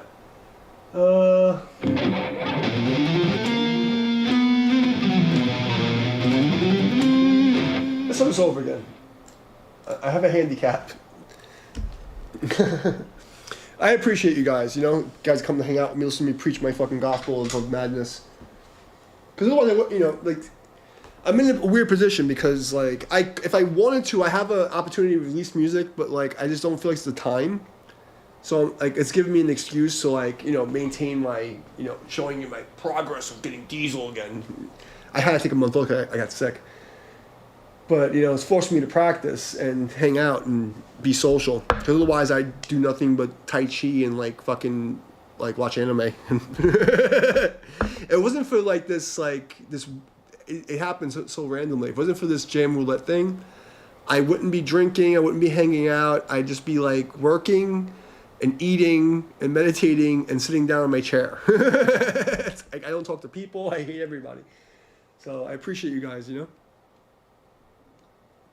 It's forcing me to get back into being a human. So without you guys, I'd probably just be a robot NPC warrior monk waiting for the apocalypse.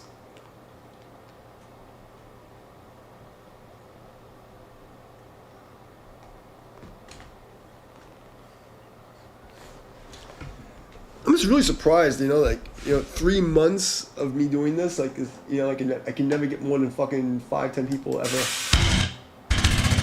Oh, wrong button. Let's do this one again. I can do this.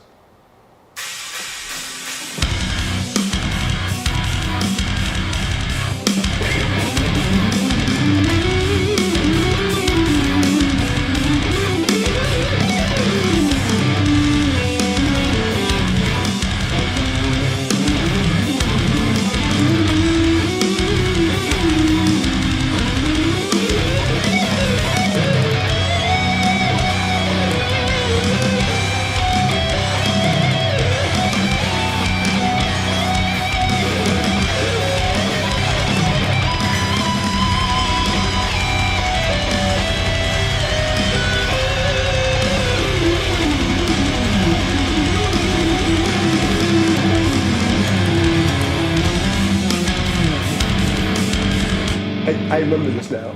I did this a year ago. And that's why I have the melody stuck in my head. We're not doing that tonight. Is anybody still here? Okay, fuck off. I can fuck off a bit. I don't want to keep playing.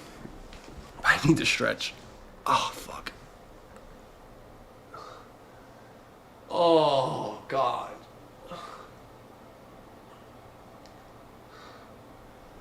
I gotta stretch out. I'm sorry, guys. I don't know who's still watching, but if I don't stretch, I'm gonna suffer for no reason. Oh, that's good. Oh.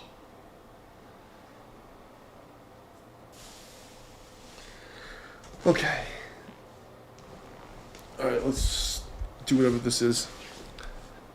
I had my fucking zone moment. Alright, what is this? This is... I think we've heard this before. I think I've done this before.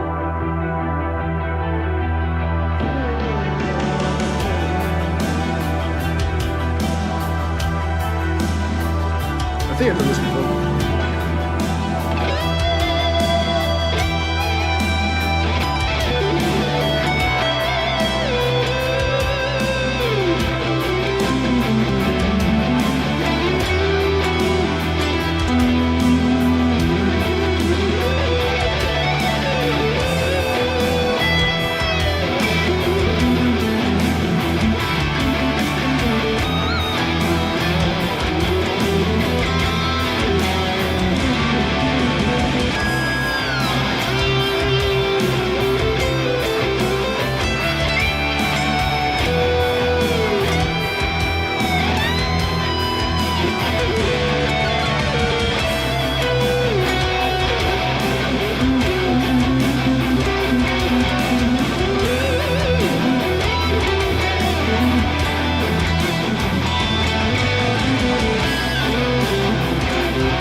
Pinches cube like eagles in the sky.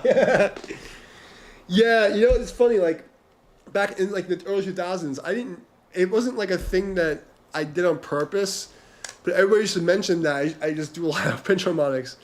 It just comes out. You know, that's how my brain.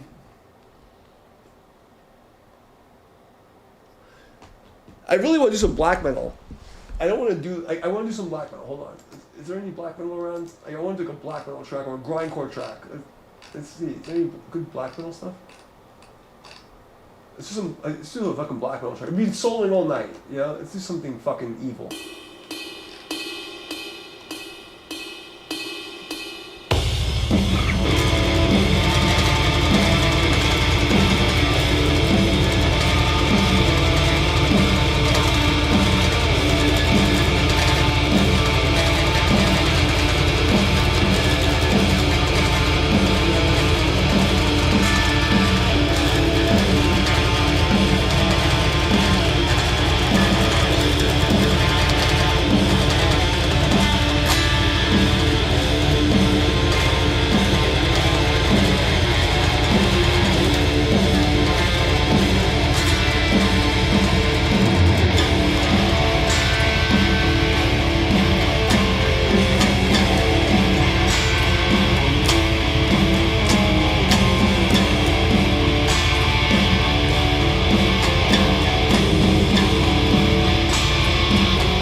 Wait a second. Let's get the good guitar out.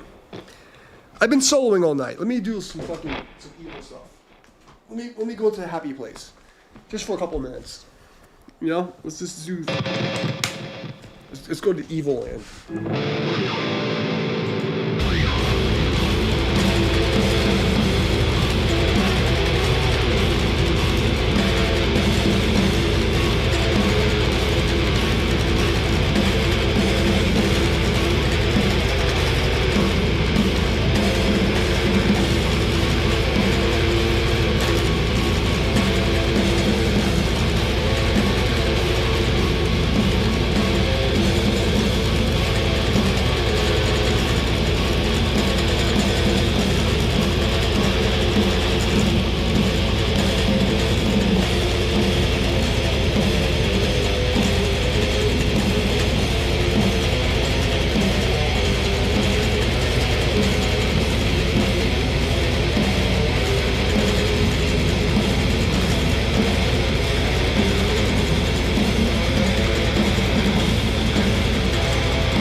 That makes me happy.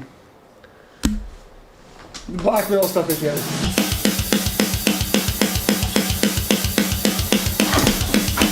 Oops. I broke it. I broke the thing. I broke the thing. Hold on.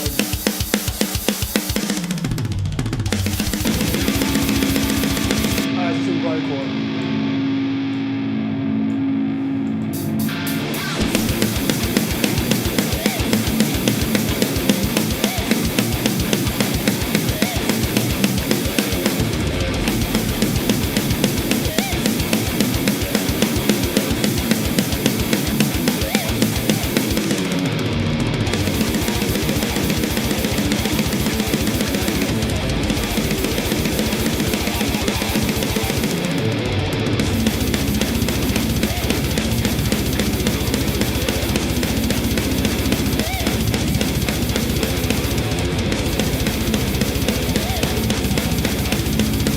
Kev, you're in the wrong channel, bro.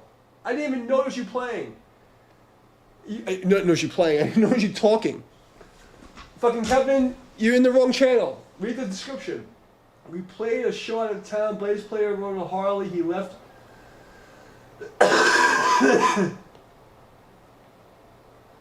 What? Dude, you're in the wrong fucking channel! Can I reply to this? God damn it.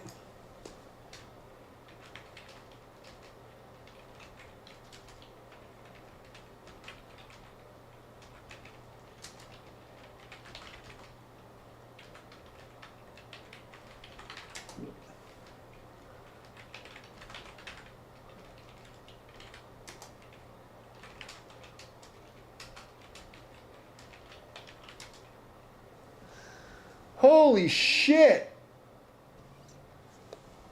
What the fuck? How long was this chat? When did he send this? I can't even tell when he sent this. Motherfucker!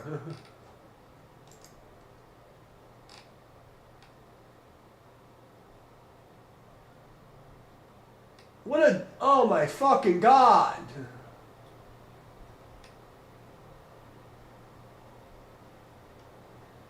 This fucking dude's fucking bandmate. What the fuck? Dude, what the fuck are you... Bro, tell me you're still here. What the fuck are you telling me right now? If anybody... You fucking come here all the time. Why are you fucking telling me this shit in the wrong fucking channel? You know I don't see that shit. Fuck. Am I reading this right? I can't believe I'm fucking hearing this shit. That's how I got into music, by the way. My fucking... When I was a kid, the first band I was in, my bass player got killed in a car chase. That's why I'm actually here. But...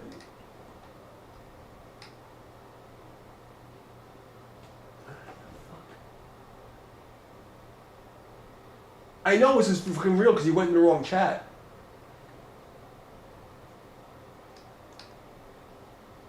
Motherfucker. I hope it was the bass player. I know it sounds fucked up to say that, but bass players are fucking retarded. I don't understand what it is about fucking people. Like, I've been riding motorcycles for decades. I've only had a motorcycle as my main transportation for, I think, almost 12 years now. I ride all the time. I wear full fucking gear for that fucking reason. What the... And the fact that you guys didn't tell him he's a fucking cunt for not wearing gear.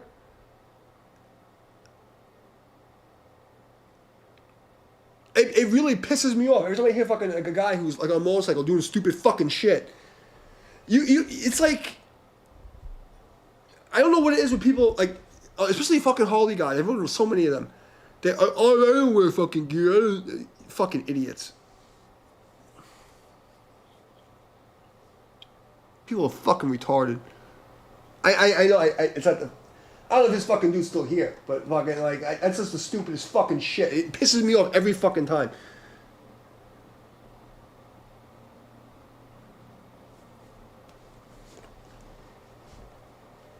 I'm done. Kev, you still here?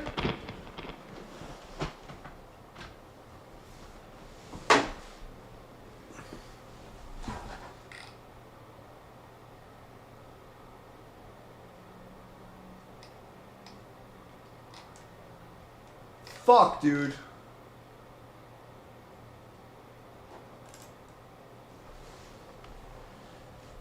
I gotta check my email.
This motherfucker. Oh my god. That's fucked. Ah, fuck. I'm cramping. I hope this fucking dude's okay. This fucking idiot fucking biker on no fucking goddamn helmet.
Oh my god.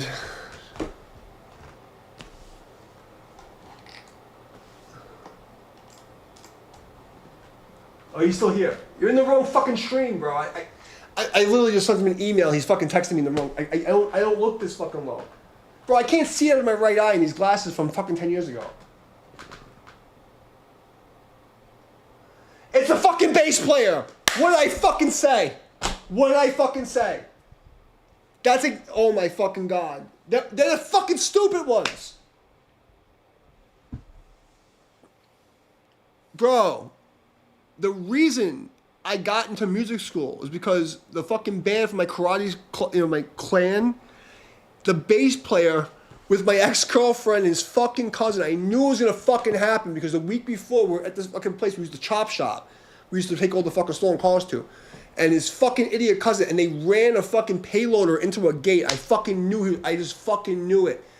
And then 2 weeks later, my mom comes to the house like, I guess I'm gonna tell you. I'm like, what? Like, Charlie's dead. I'm like, what do you mean? This motherfucking idiot. They were in a fucking Volkswagen fucking Jetta. And the same fucking shit. It's fucking always the fucking bass player. Stupid motherfuckers.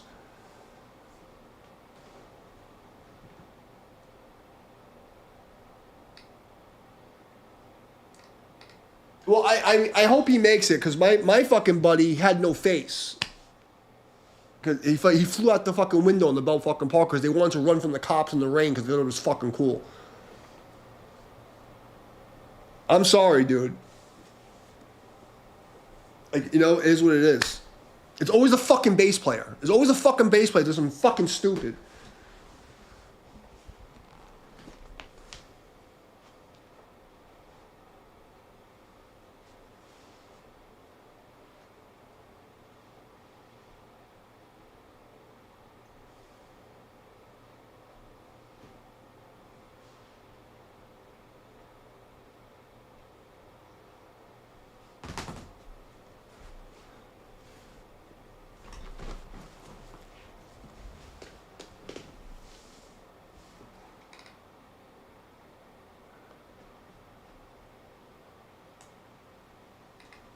I'm sorry, bro.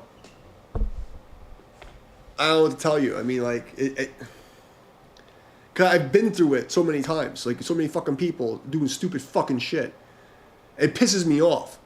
Especially fucking guys who ride motorcycles. Because, like, they should fucking know better.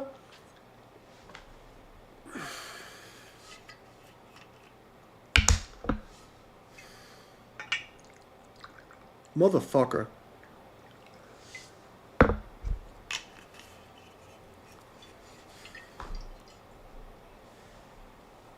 I mean, the only thing you can do is just fucking, you know, like, either go to the hospital and fucking wait, or just go home and go to sleep, because it's nothing you can fucking do. People make their own stupid fucking choices. There's nothing you can fucking do. But part of the reason I am who I am today is because the fucking bass player of my band died in a car chase. You know? No, it's okay, bro. Like, dude, it's fine. That's why we're here. What the fuck do you think I'm doing? I'm fucking playing guitar and drinking fucking whiskey. I don't give a fuck.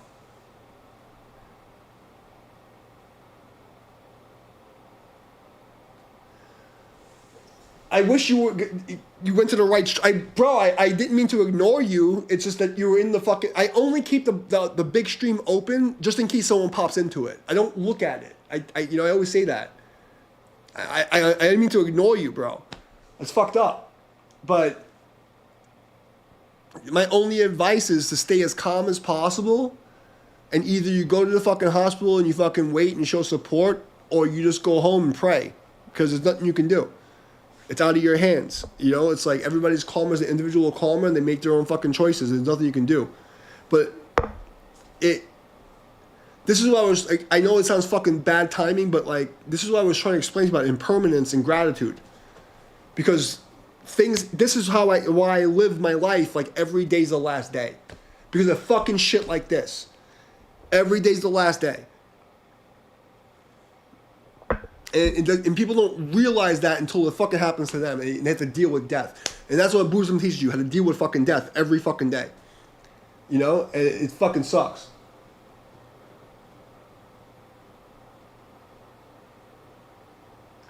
There's nothing else you can do. There's nothing you can do. And, you know, and that's the most fucked up thing, is that when this shit happens, there's nothing you can do. And people are fucking stupid, and it's always a fucking bass player. It's always a fucking bass player. I don't know fucking why. Because they're fucking bass players. They're fucking stupid. My bass player had no fucking face. He fucking cocksucker. I fucking warned him. I fucking told him 2 weeks before. He didn't fucking listen to me. And he flew out of the fucking car on the Bell Parkway. He had no face. You know what I mean?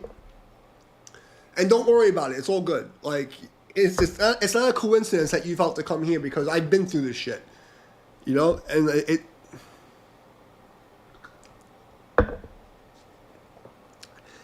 you know, the only thing I can tell you is that, you know, like, if you're lucky, he makes it. And he learns his fucking lesson. And if he doesn't make it, you know, you're going to have to accept it and learn and fucking take it as a lesson. because nothing is promised. And I tell you about, like, when I was preaching gratitude and all this stupid shit that sounds stupid, this is why I preach it. Because most fucking people, they've never dealt with violence and death. When you really deal with it, especially, like, you know what I mean? You have to fucking appreciate your fucking life. And, like, you know, like I say, every moment's your last moment. You know? Why do you think I come here and I play my guitar and I drink and I fucking talk to whoever comes in. I try to give them whatever I have. Because I always treat every day as the last day. And I'm going to fucking live the last day as a good day. Because of shit like fucking this. Because of fucking... I can't tell you how many fucking retarded friends I've lost like this. Nah, bro, I don't blame you for tripping. Don't... No, it's... You know, we call it... Like, in the field, we call it graveyard humor. Because, like, I've worked crazy jobs, bro. I can't say too much on the inside, but I've seen too much shit in my life. You have to laugh. You have to laugh at impermanence. You have to accept, like, this is part of life, you know? And as a man, we can't freak the fuck out. We have, like, because I was there, I would be cool, like, straight up, like, because, you know, like, I'm freaking out now because I have the ability to hear. But your job is to stay cool and, you know, do whatever you can to help and keep people calm. That's the only thing you can do. Death is a part of life, you know, like, injuries are a part of life. You know, we pray, you know, like, fucking, for all my boys who ain't here and to boys who are still making it. I hope he makes it, and I hope he learns his fucking lesson and wears some fucking gear. So fucking, it's always a bass player and a Harley rider. Or some fucking, like, you know, fucking mook on a fucking motorcycle, a fucking crotch rocket running to a fucking pole. Because people don't have gratitude and don't have any common fucking sense. And it pisses me off. So when I hear a motorcycle, it pisses me fuck off. But honestly, like, the one thing I hope, because they say when the student's ready, the master appears. Like, and right now, I'm playing the master for you, and I'm giving you, like, secret ninja shit to fucking save your ass.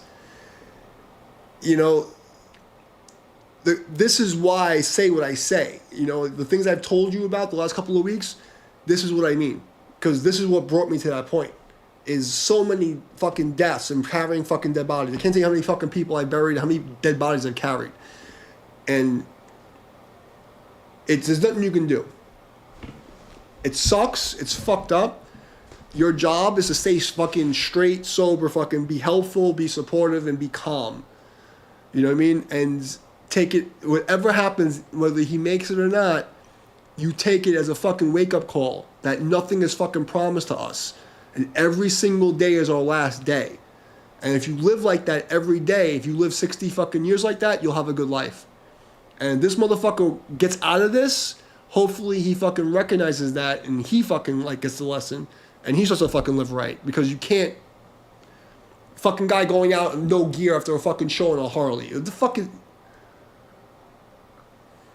And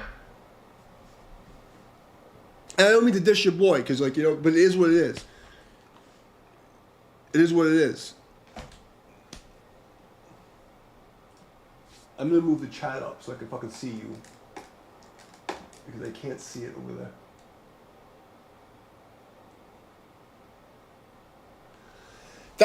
That's the fucking devil, bro. I'm telling you. That, like, when you... Look,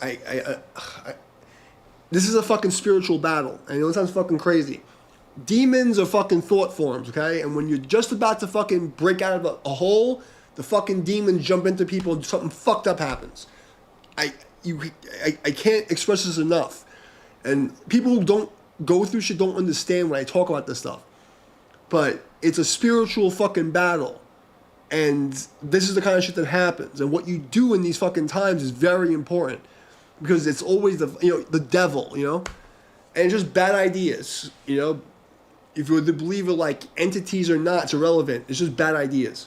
And always, when you're about to break out and things aren't getting fucking good, the fucking demons come. The bad ideas from people come. It always, you know, it's like self-sabotage, you know, whether you call it a fucking demon or just somebody fucking up because things are too good. It always happens like this. I've seen it so many fucking times.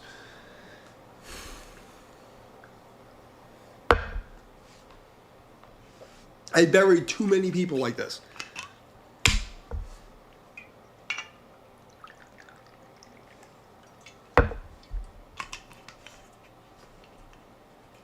That's all right, bro. Like,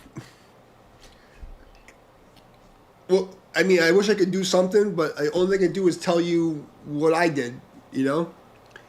And because I died the first time I was like 8 or 9 years old. I've seen so much death and destruction in my life.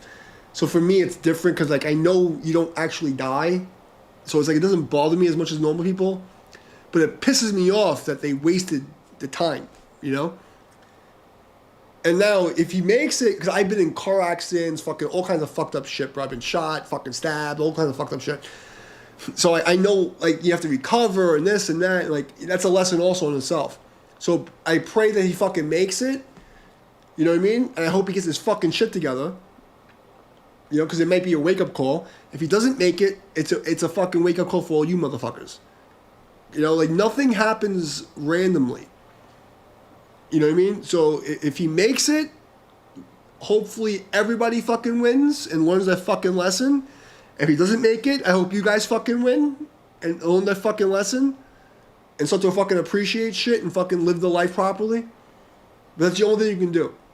But the first thing you're going to want to do is freak the fuck out. You can't do that. You could be pissed, but you can't freak the fuck out. And don't allow yourself to do that. And, you know, unfortunately, you got to stay really fucking sober. Because you're going to have to deal with people and be level-headed and be the adult in the room. And, you know, like when people are crying and fucking losing their shit, as men, we can't do that. We have to fucking hold our shit so that other people don't fall apart. If we fall apart, everyone falls apart around us. And that's just how it is. We have to eat the shit.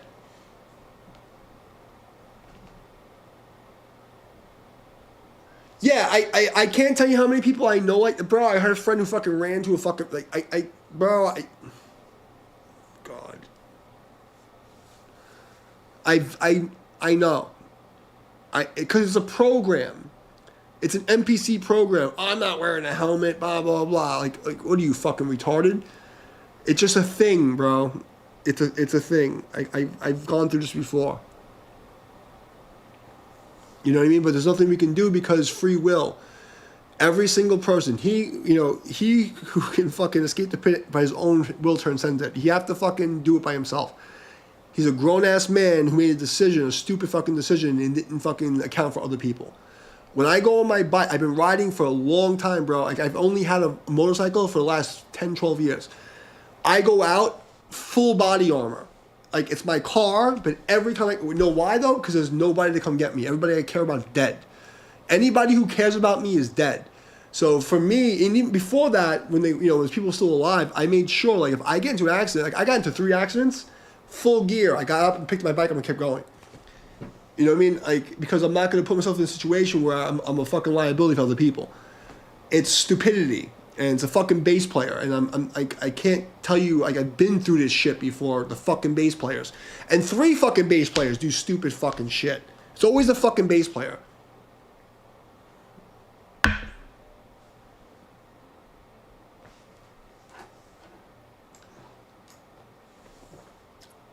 I mean, I'm taking it a little personal because, like, I've been through it. But, God put you here because I've been through it. And it's not a coincidence.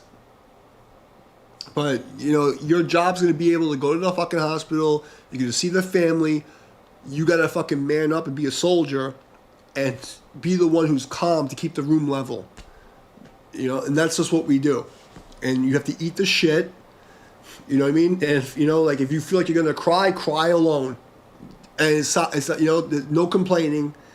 We have to eat the shit. Because our job is to keep everybody else level. And it is what it is. I can't tell you how many fucking people I watched die that I was the one that was there carrying the fucking body. I had no choice but to fucking keep level, because if I fell apart, everybody falls apart. It's the whole fucking chain reaction. So you have to fucking eat it. I'm sorry, And the fact that he's hurt, whether he dies or he makes it, you gotta fucking stay level and make sure that, like, because you won't be able to live with yourself if you fall apart and, like, everybody else will, because it'll be a chain reaction. You gotta be the one that's solid, like, it's fucked up. I'm sorry.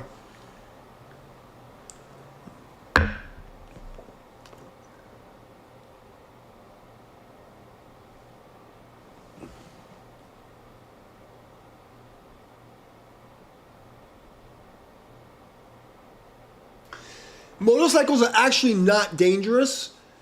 Most motorcycle accidents, you actually don't get injured. You get injured when you're doing something fucking stupid. When you're riding with no gear, when you're drunk, when you do something fucking stupid. I can tell you, I've been in car accidents and motorcycle accidents. All of my main injuries where I got hurt bad were in cars. That's why I don't want a fucking car. Because I've been in like I've injuries that fucked my life up were in cars. I was standing still and got hit by 3 fucking taxis and got up and walked away. I've never been in an accident on my bike because I don't do anything fucking retarded. Riding with no gear is a decision of retardation. Okay? Riding drunk is stupid. As I tell you guys all the time, I don't drink unless I'm on the stream. I don't drink. I only have 1 beer outside. You know what I mean? You're partly because, like, you know, I work security. I can't be outside and have any. I get paranoid because I've seen people get stabbed. I've fought in the street. There's so much crazy shit. The only time you'll see me drink is at home. I won't drink and drive. I always wear, bro. I have fucking leg armor, full body armor, helmet. I don't fuck around. People who get hurt on motorcycle accidents, 9 out of 10 times are doing something fucking retarded. Like he was speeding with no helmet, doing something fucking stupid. That's what happened. You know what I mean? And, you know, I gotta be honest with you, do not drink anymore. Like, you need to be sober because you need to be able to go handle this shit like an adult. There's a time to drink and a time to not drink. There's a time when the shit goes down, you have to eat that shit like a man. So it's okay, I get it. Like, you're home, you're drinking, fine. That's it. Like, when the shit goes down, we have to eat the shit. I told you the story. My master died. Like, I was the one in the death watch. Like, the guy in the death watch told me, you know, he was told, if something happens to my master, told me, if something happens to me, call D before anybody else. He called me at 4:30 in the morning. I fucking got on my bike, and I was doing 150. I got there in like 4 minutes. It was like 10-minute. I got there in like 4 minutes, bro. I got there just as he died. I stayed there 6 to 8 hours. The cops came, the fucking coroner came. I'm the one who carried his body out. I can't tell you how, you know, but you have to be completely straight. When the shit goes down, you have to eat it. Then, after the funeral or after the whatever, then you can have your drink and relax. When the shit goes down, we eat it like men. Right now is okay. It just happened. You're by yourself. No problem. Go to sleep. Cool. When you wake up, be fucking sober and handle your shit. That's my advice to you. Eat the shit. In Taiji, we call it eating bitter. In the Taoism, we call it eating bitter. You have to fucking eat it. Okay? You have to suffer and take it so that other people can be calm. Because if you lose your shit, everyone around you lose your fucking shit. So there's nothing wrong with getting, like, if you know you're safe and you're home, have your drink, go to sleep.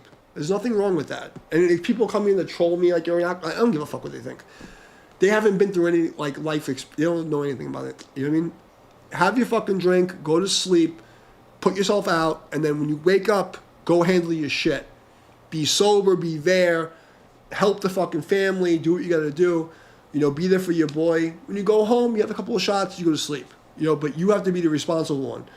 Because life is not promised to you. Nothing is fucking promised.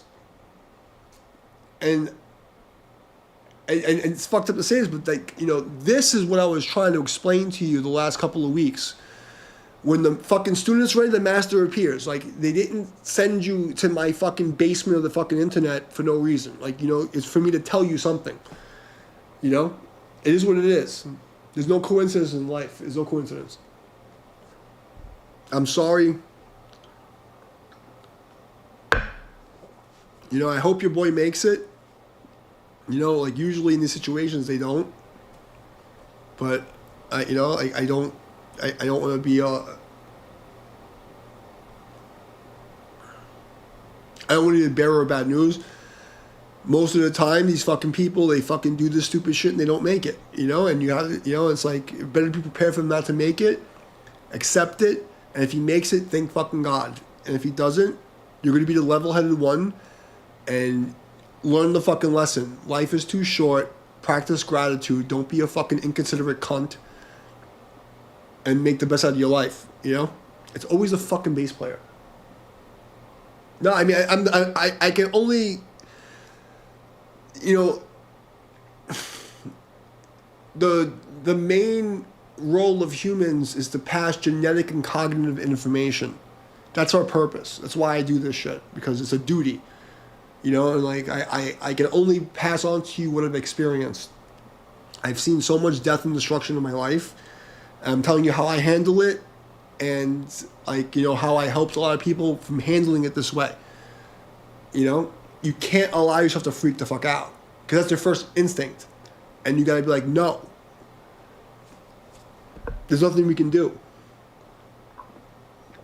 You gotta understand that no matter what you've done or what you would have said, it's not your fault, because they're fucking adults. It doesn't matter if your parents, your best friend, anybody.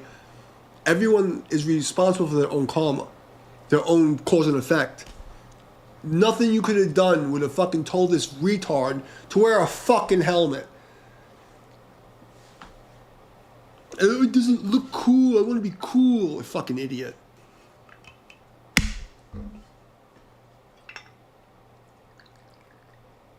I don't even know the fucking guy. I want to smack him.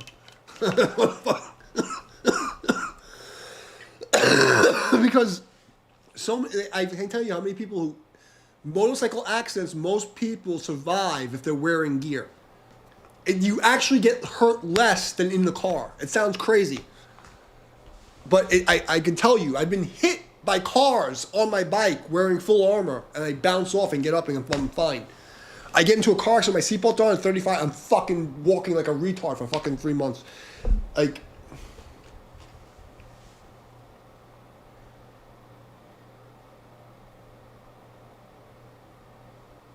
but I'm sorry, you know what I mean? I wish I can do anything else for you, you know what I mean? But my advice is, make sure you keep yourself calm, cool, collected. You can have a couple of shots to go to sleep, put yourself to sleep. You know, you take it as medicine. Everything is food, medicine, or poison. You know, even water is food, medicine, poison. You know, and as long as you don't drink so much that you hurt yourself or that you're like poisoning yourself, you're fine. And it's good that you have a couple of shots, calm your nerves, go to sleep, get a full night's fucking sleep, and then go to the hospital and pray. You know, I don't have a good feeling, to be honest with you. I'm sorry.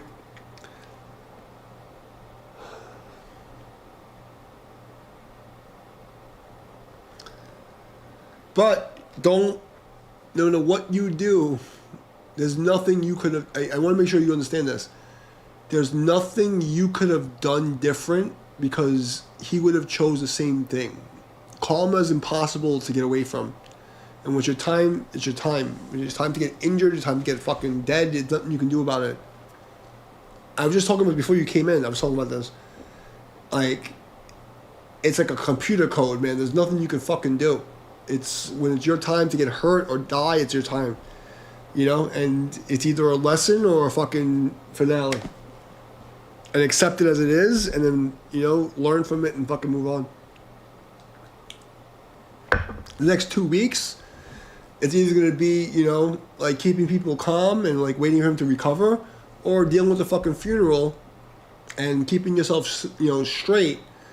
And there's two options. You can go into a fucking depression and be like, oh my God, blah, blah, blah, and let the fucking demons get you and fuck your life up. Or you can say, wow, this is a fucking wake-up call. I don't have time to be fucking around and being a jerk-off. I have to fucking, like, appreciate every single day as at my last day. And I'm not going to waste my fucking time. And that's how I live my life. So that's all I can tell you, you know?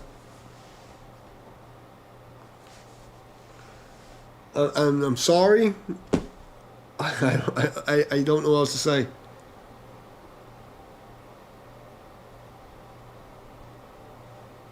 But I hope it finds you well, that my suffering helps you in some way, you know? The people in the big chat, in the main chat, probably wonder what the fuck am I talking about.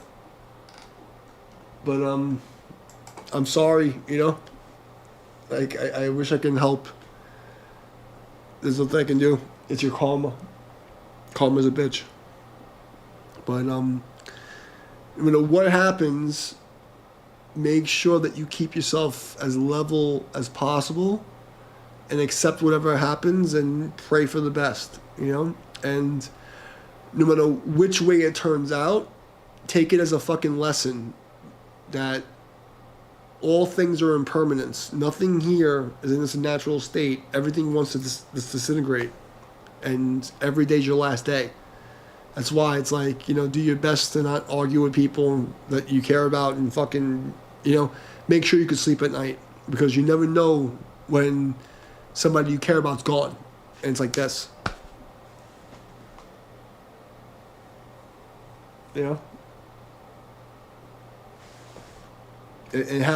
it's like, it's surreal because when it happens to you for the first time, you realize, holy shit, like it's like they were there, but they're not there. And it's so fucking crazy because like right when you think things are getting good, that's when they come for you. And that's when they test you.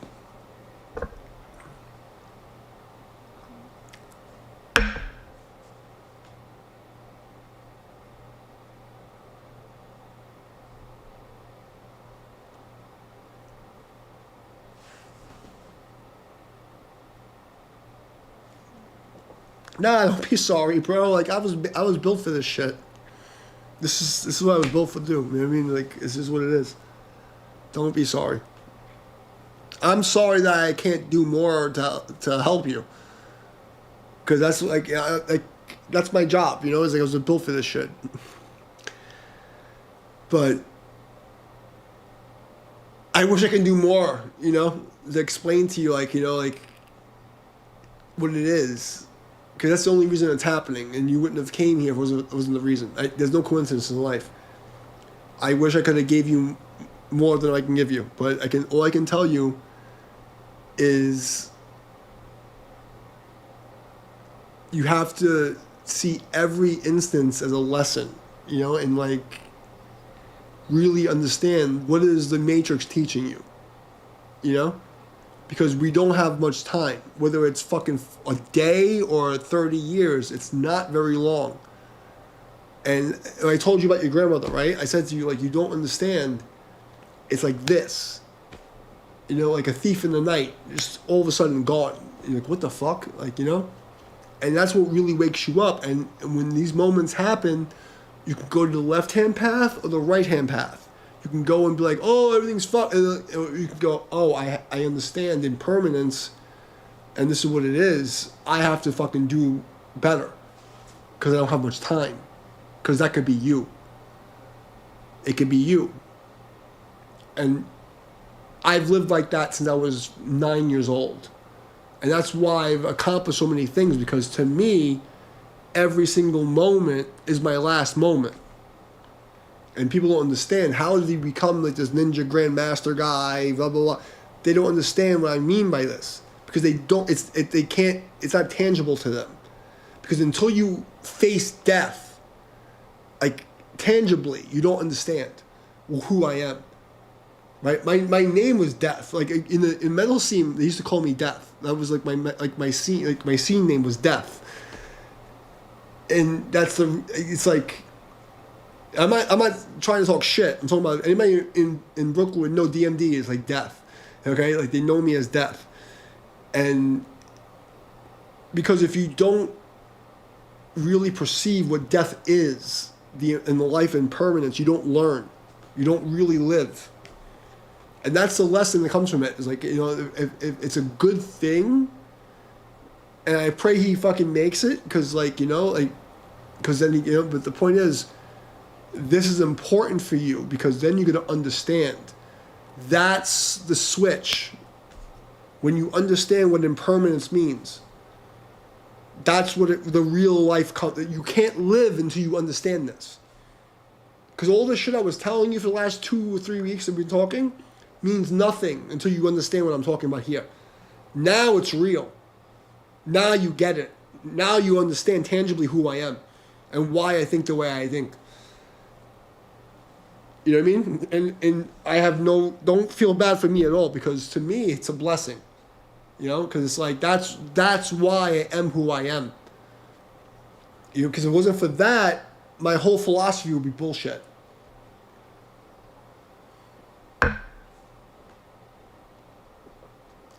That's where the gratitude really comes from.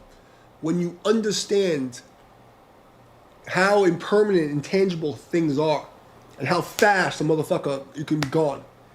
Your grandmother, your friends, everything's nothingness. And all these people that think they're better than you because they have a car or fuck whatever, and they don't comprehend what you're dealing with right now. It's a gain to them until it's like this. It's like, oh shit. That's the real shit. That's when you really understand. And if you can accept it, and accept the individual's choices as their own choices, and your own choices, your own choices, that's where we actually live. And I said this to you. There was a Yakumo Nonori for Famous Sisters Art of War. We live each day wholeheartedly and consequently. Every moment's our last, and the fire. Live each day wholeheartedly and consecrately as a fire raging through your hair, and every moment is your last. And I read that when I was 13 years old. You know, I had already died twice. And that's what set me off and made me different than the rest of the people. Because I understood this.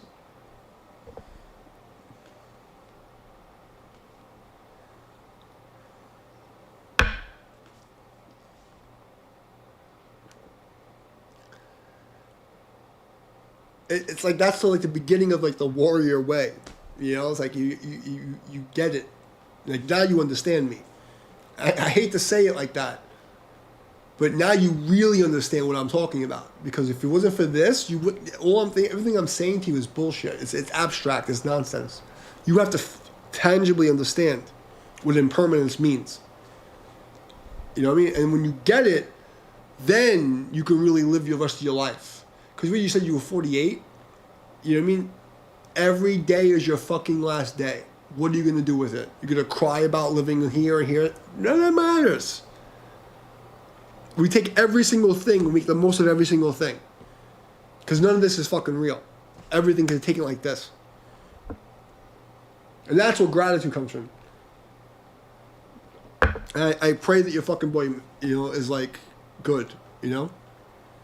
Because they do save people, you know, but it doesn't sound good. So I would prepare for the worst and hope for the best. But either way, the lesson is the fucking same.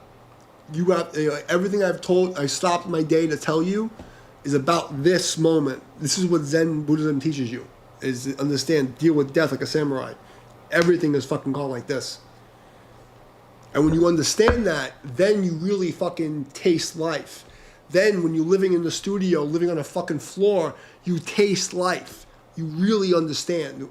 When you have that show, you really fucking understand what you have in your hand. And that's what people don't get. So I say these things, and they don't understand what I'm fucking saying.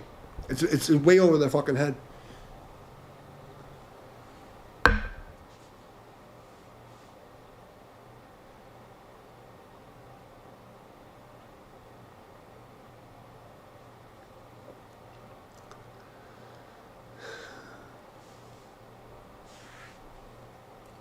But I don't want you to feel sorry for coming here and saying anything. Like, you know, it's like I can't express to you enough that the gods put me here for this. You know what I mean? So I have no regret. I'm very happy. I'll even say a prayer for you. You know, like I have no regret. You know? So don't feel bad that you brought this here, because where else are you gonna bring it?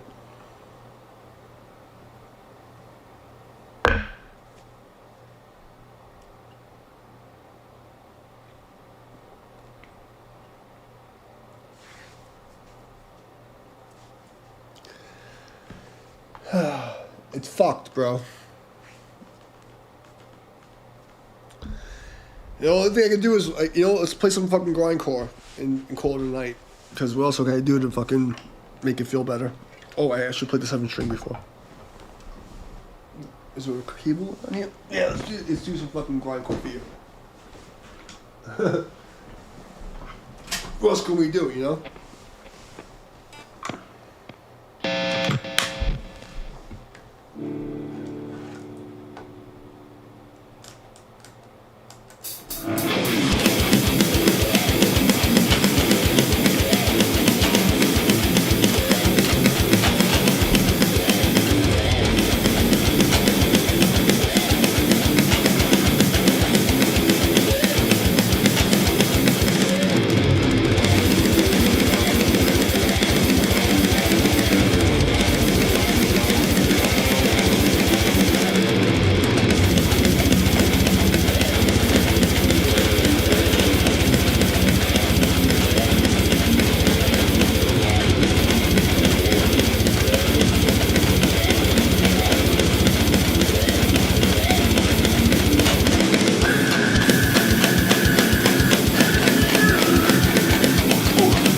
know how it is, bro.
Bro, I get it, bro. I get it. I get it. I'm gonna get drunk with you, and we're gonna fucking play grindcore. Because what else can we do? There's literally nothing else we can do. We pray and we celebrate life. And we hope that our boys make it. And if they don't, we hope that they fucking pass on to a good place. And we keep it moving.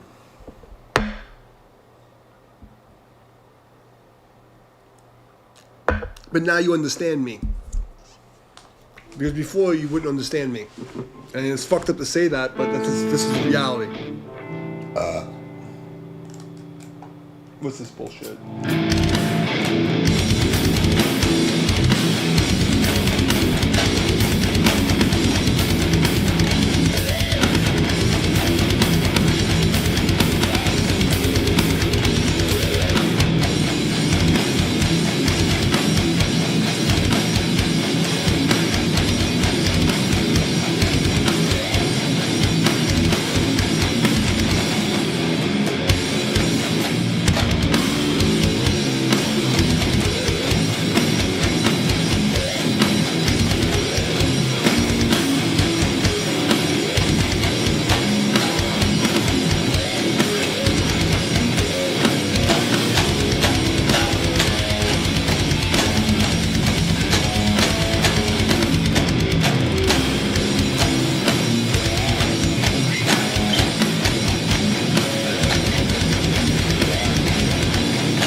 That's not evil enough. Not evil enough. No. We need more. More evil. No. You need much more evil than that. We need like disgusting evil. Like true fucking grim necro.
Bullshit.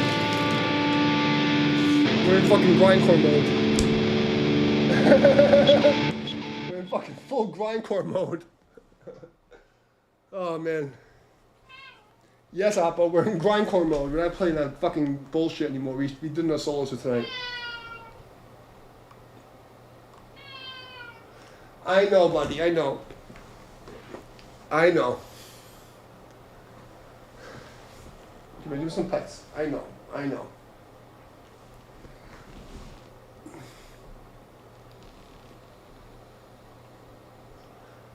We're in full grindcore mode tonight. Death metal grindcore only. We're not playing this bullshit.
Give me some fucking evil shit.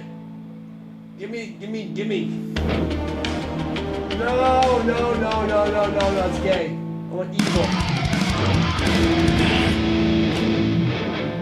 Give me the fucking darkness.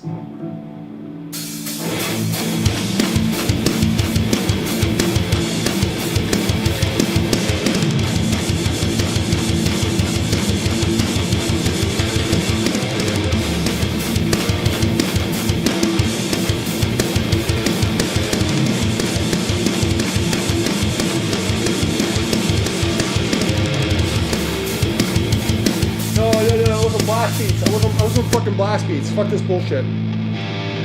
Don't fucking waste my time.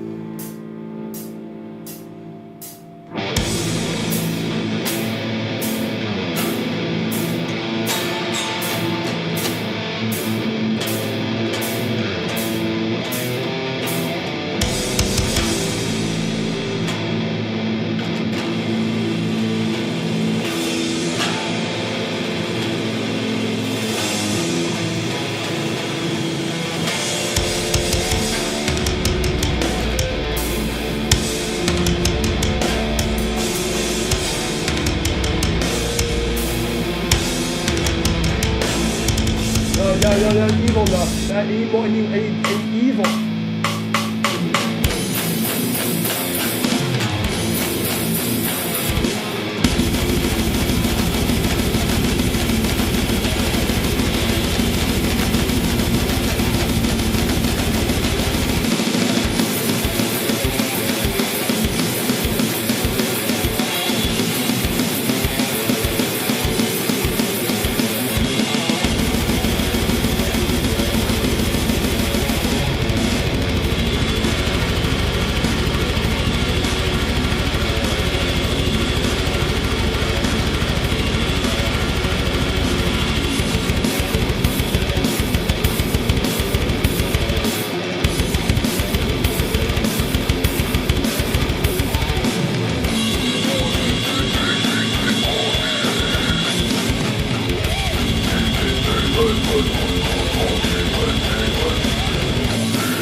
Hey, thank you for watching this video. I really appreciate it. Leave a comment.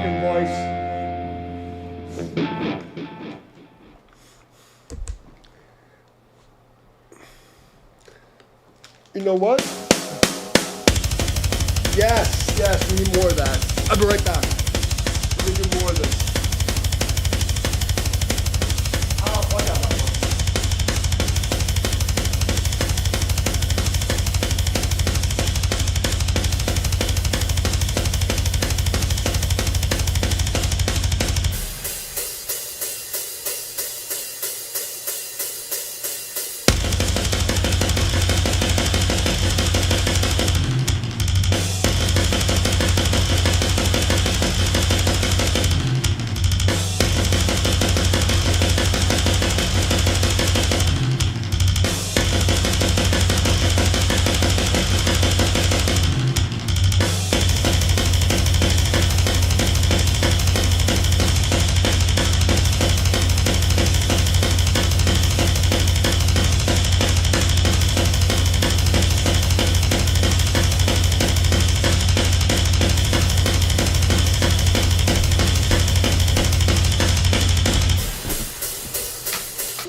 Alright, we're gonna do some more fucking grindcore and black metal. Unless someone asks me to do some other shit.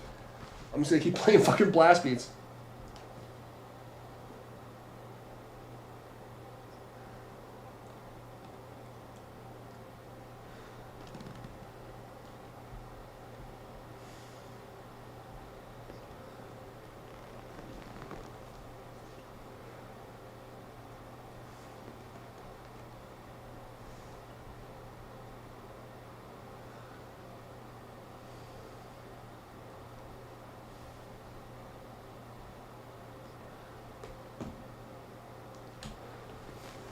It's just some more fucking blast beats. I know who's still here, but... Kev, if you're still here... we'll have one more shot for you, and we'll get some more fucking grindcore. I'm pulling fucking lyrics out from fucking my bands from 20 years ago. Fucking that's going crazy. People are gonna watch it like, what the fuck is this guy? What is this guy on? What is he doing? You don't understand.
This is my happy place.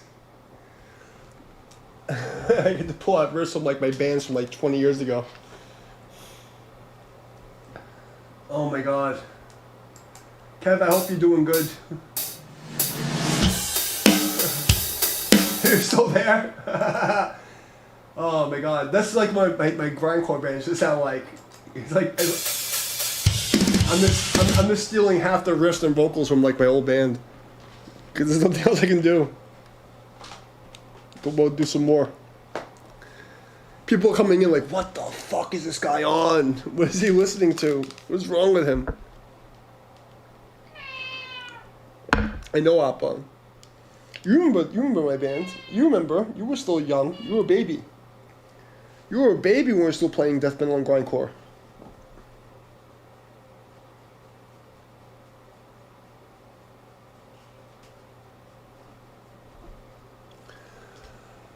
Okay, see if we can fucking pull this off.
shit. I don't want to hear this gay shit. What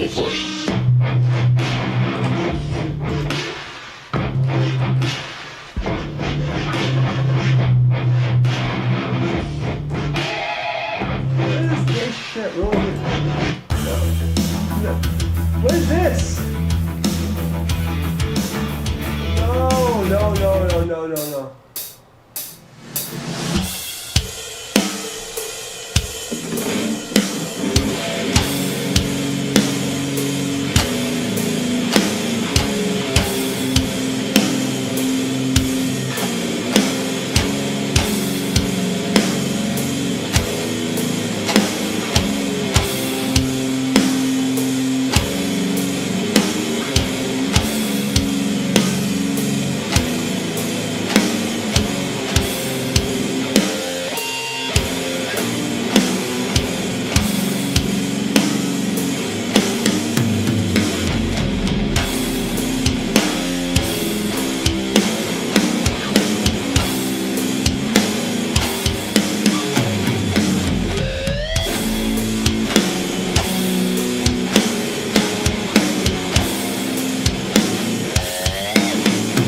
No, I need black beats.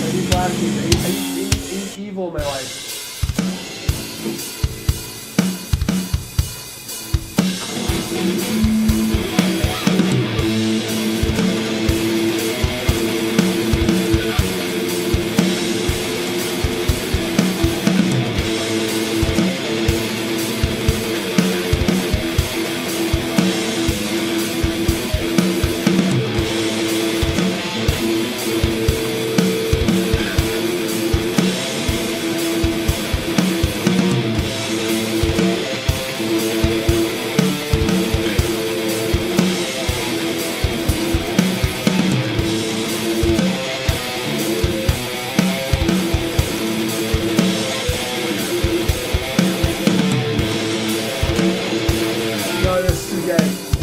Blast beats. We need blast beats. I don't want to hear it. I don't want to. Motherfucker, there's no blast beats. No, fuck you. Fuck you, you mother. I don't want any groove metal. I want evil.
we hit the groove metal fucking limit.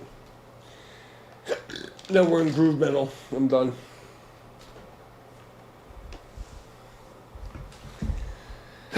Ugh. What opera? That's it. We've hit the limit of grindcore tracks. I guess we should do one more solo so people. Yeah, I know opera. So people know I'm not a shitbag. I can actually play guitar. I know. What's this?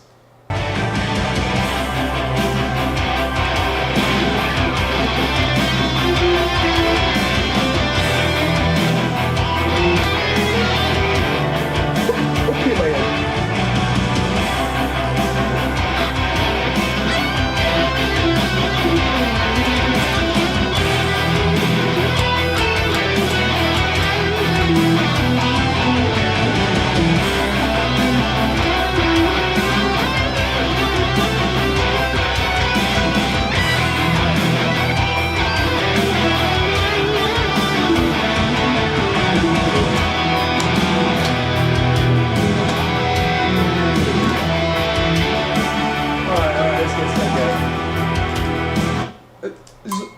It's just something evil before I go to sleep.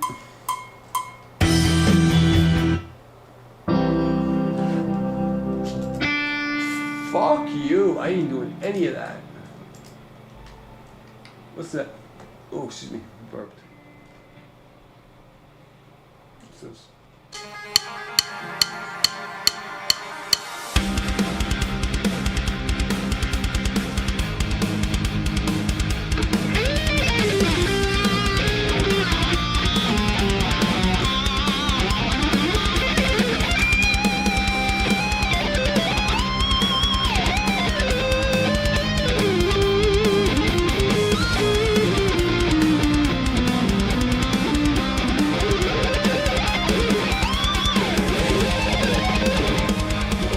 Fuck that, that's gay. Alright, I think I'm done. I'm way too. I don't want to play heavy metal fucking music. Oh, this is cute.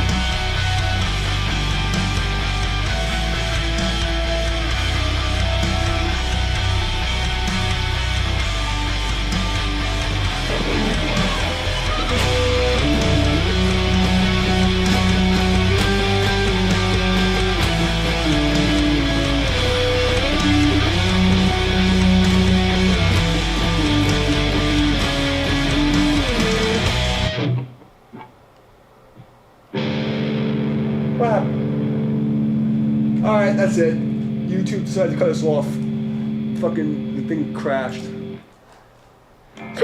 Alright, that means we're done. I love you guys.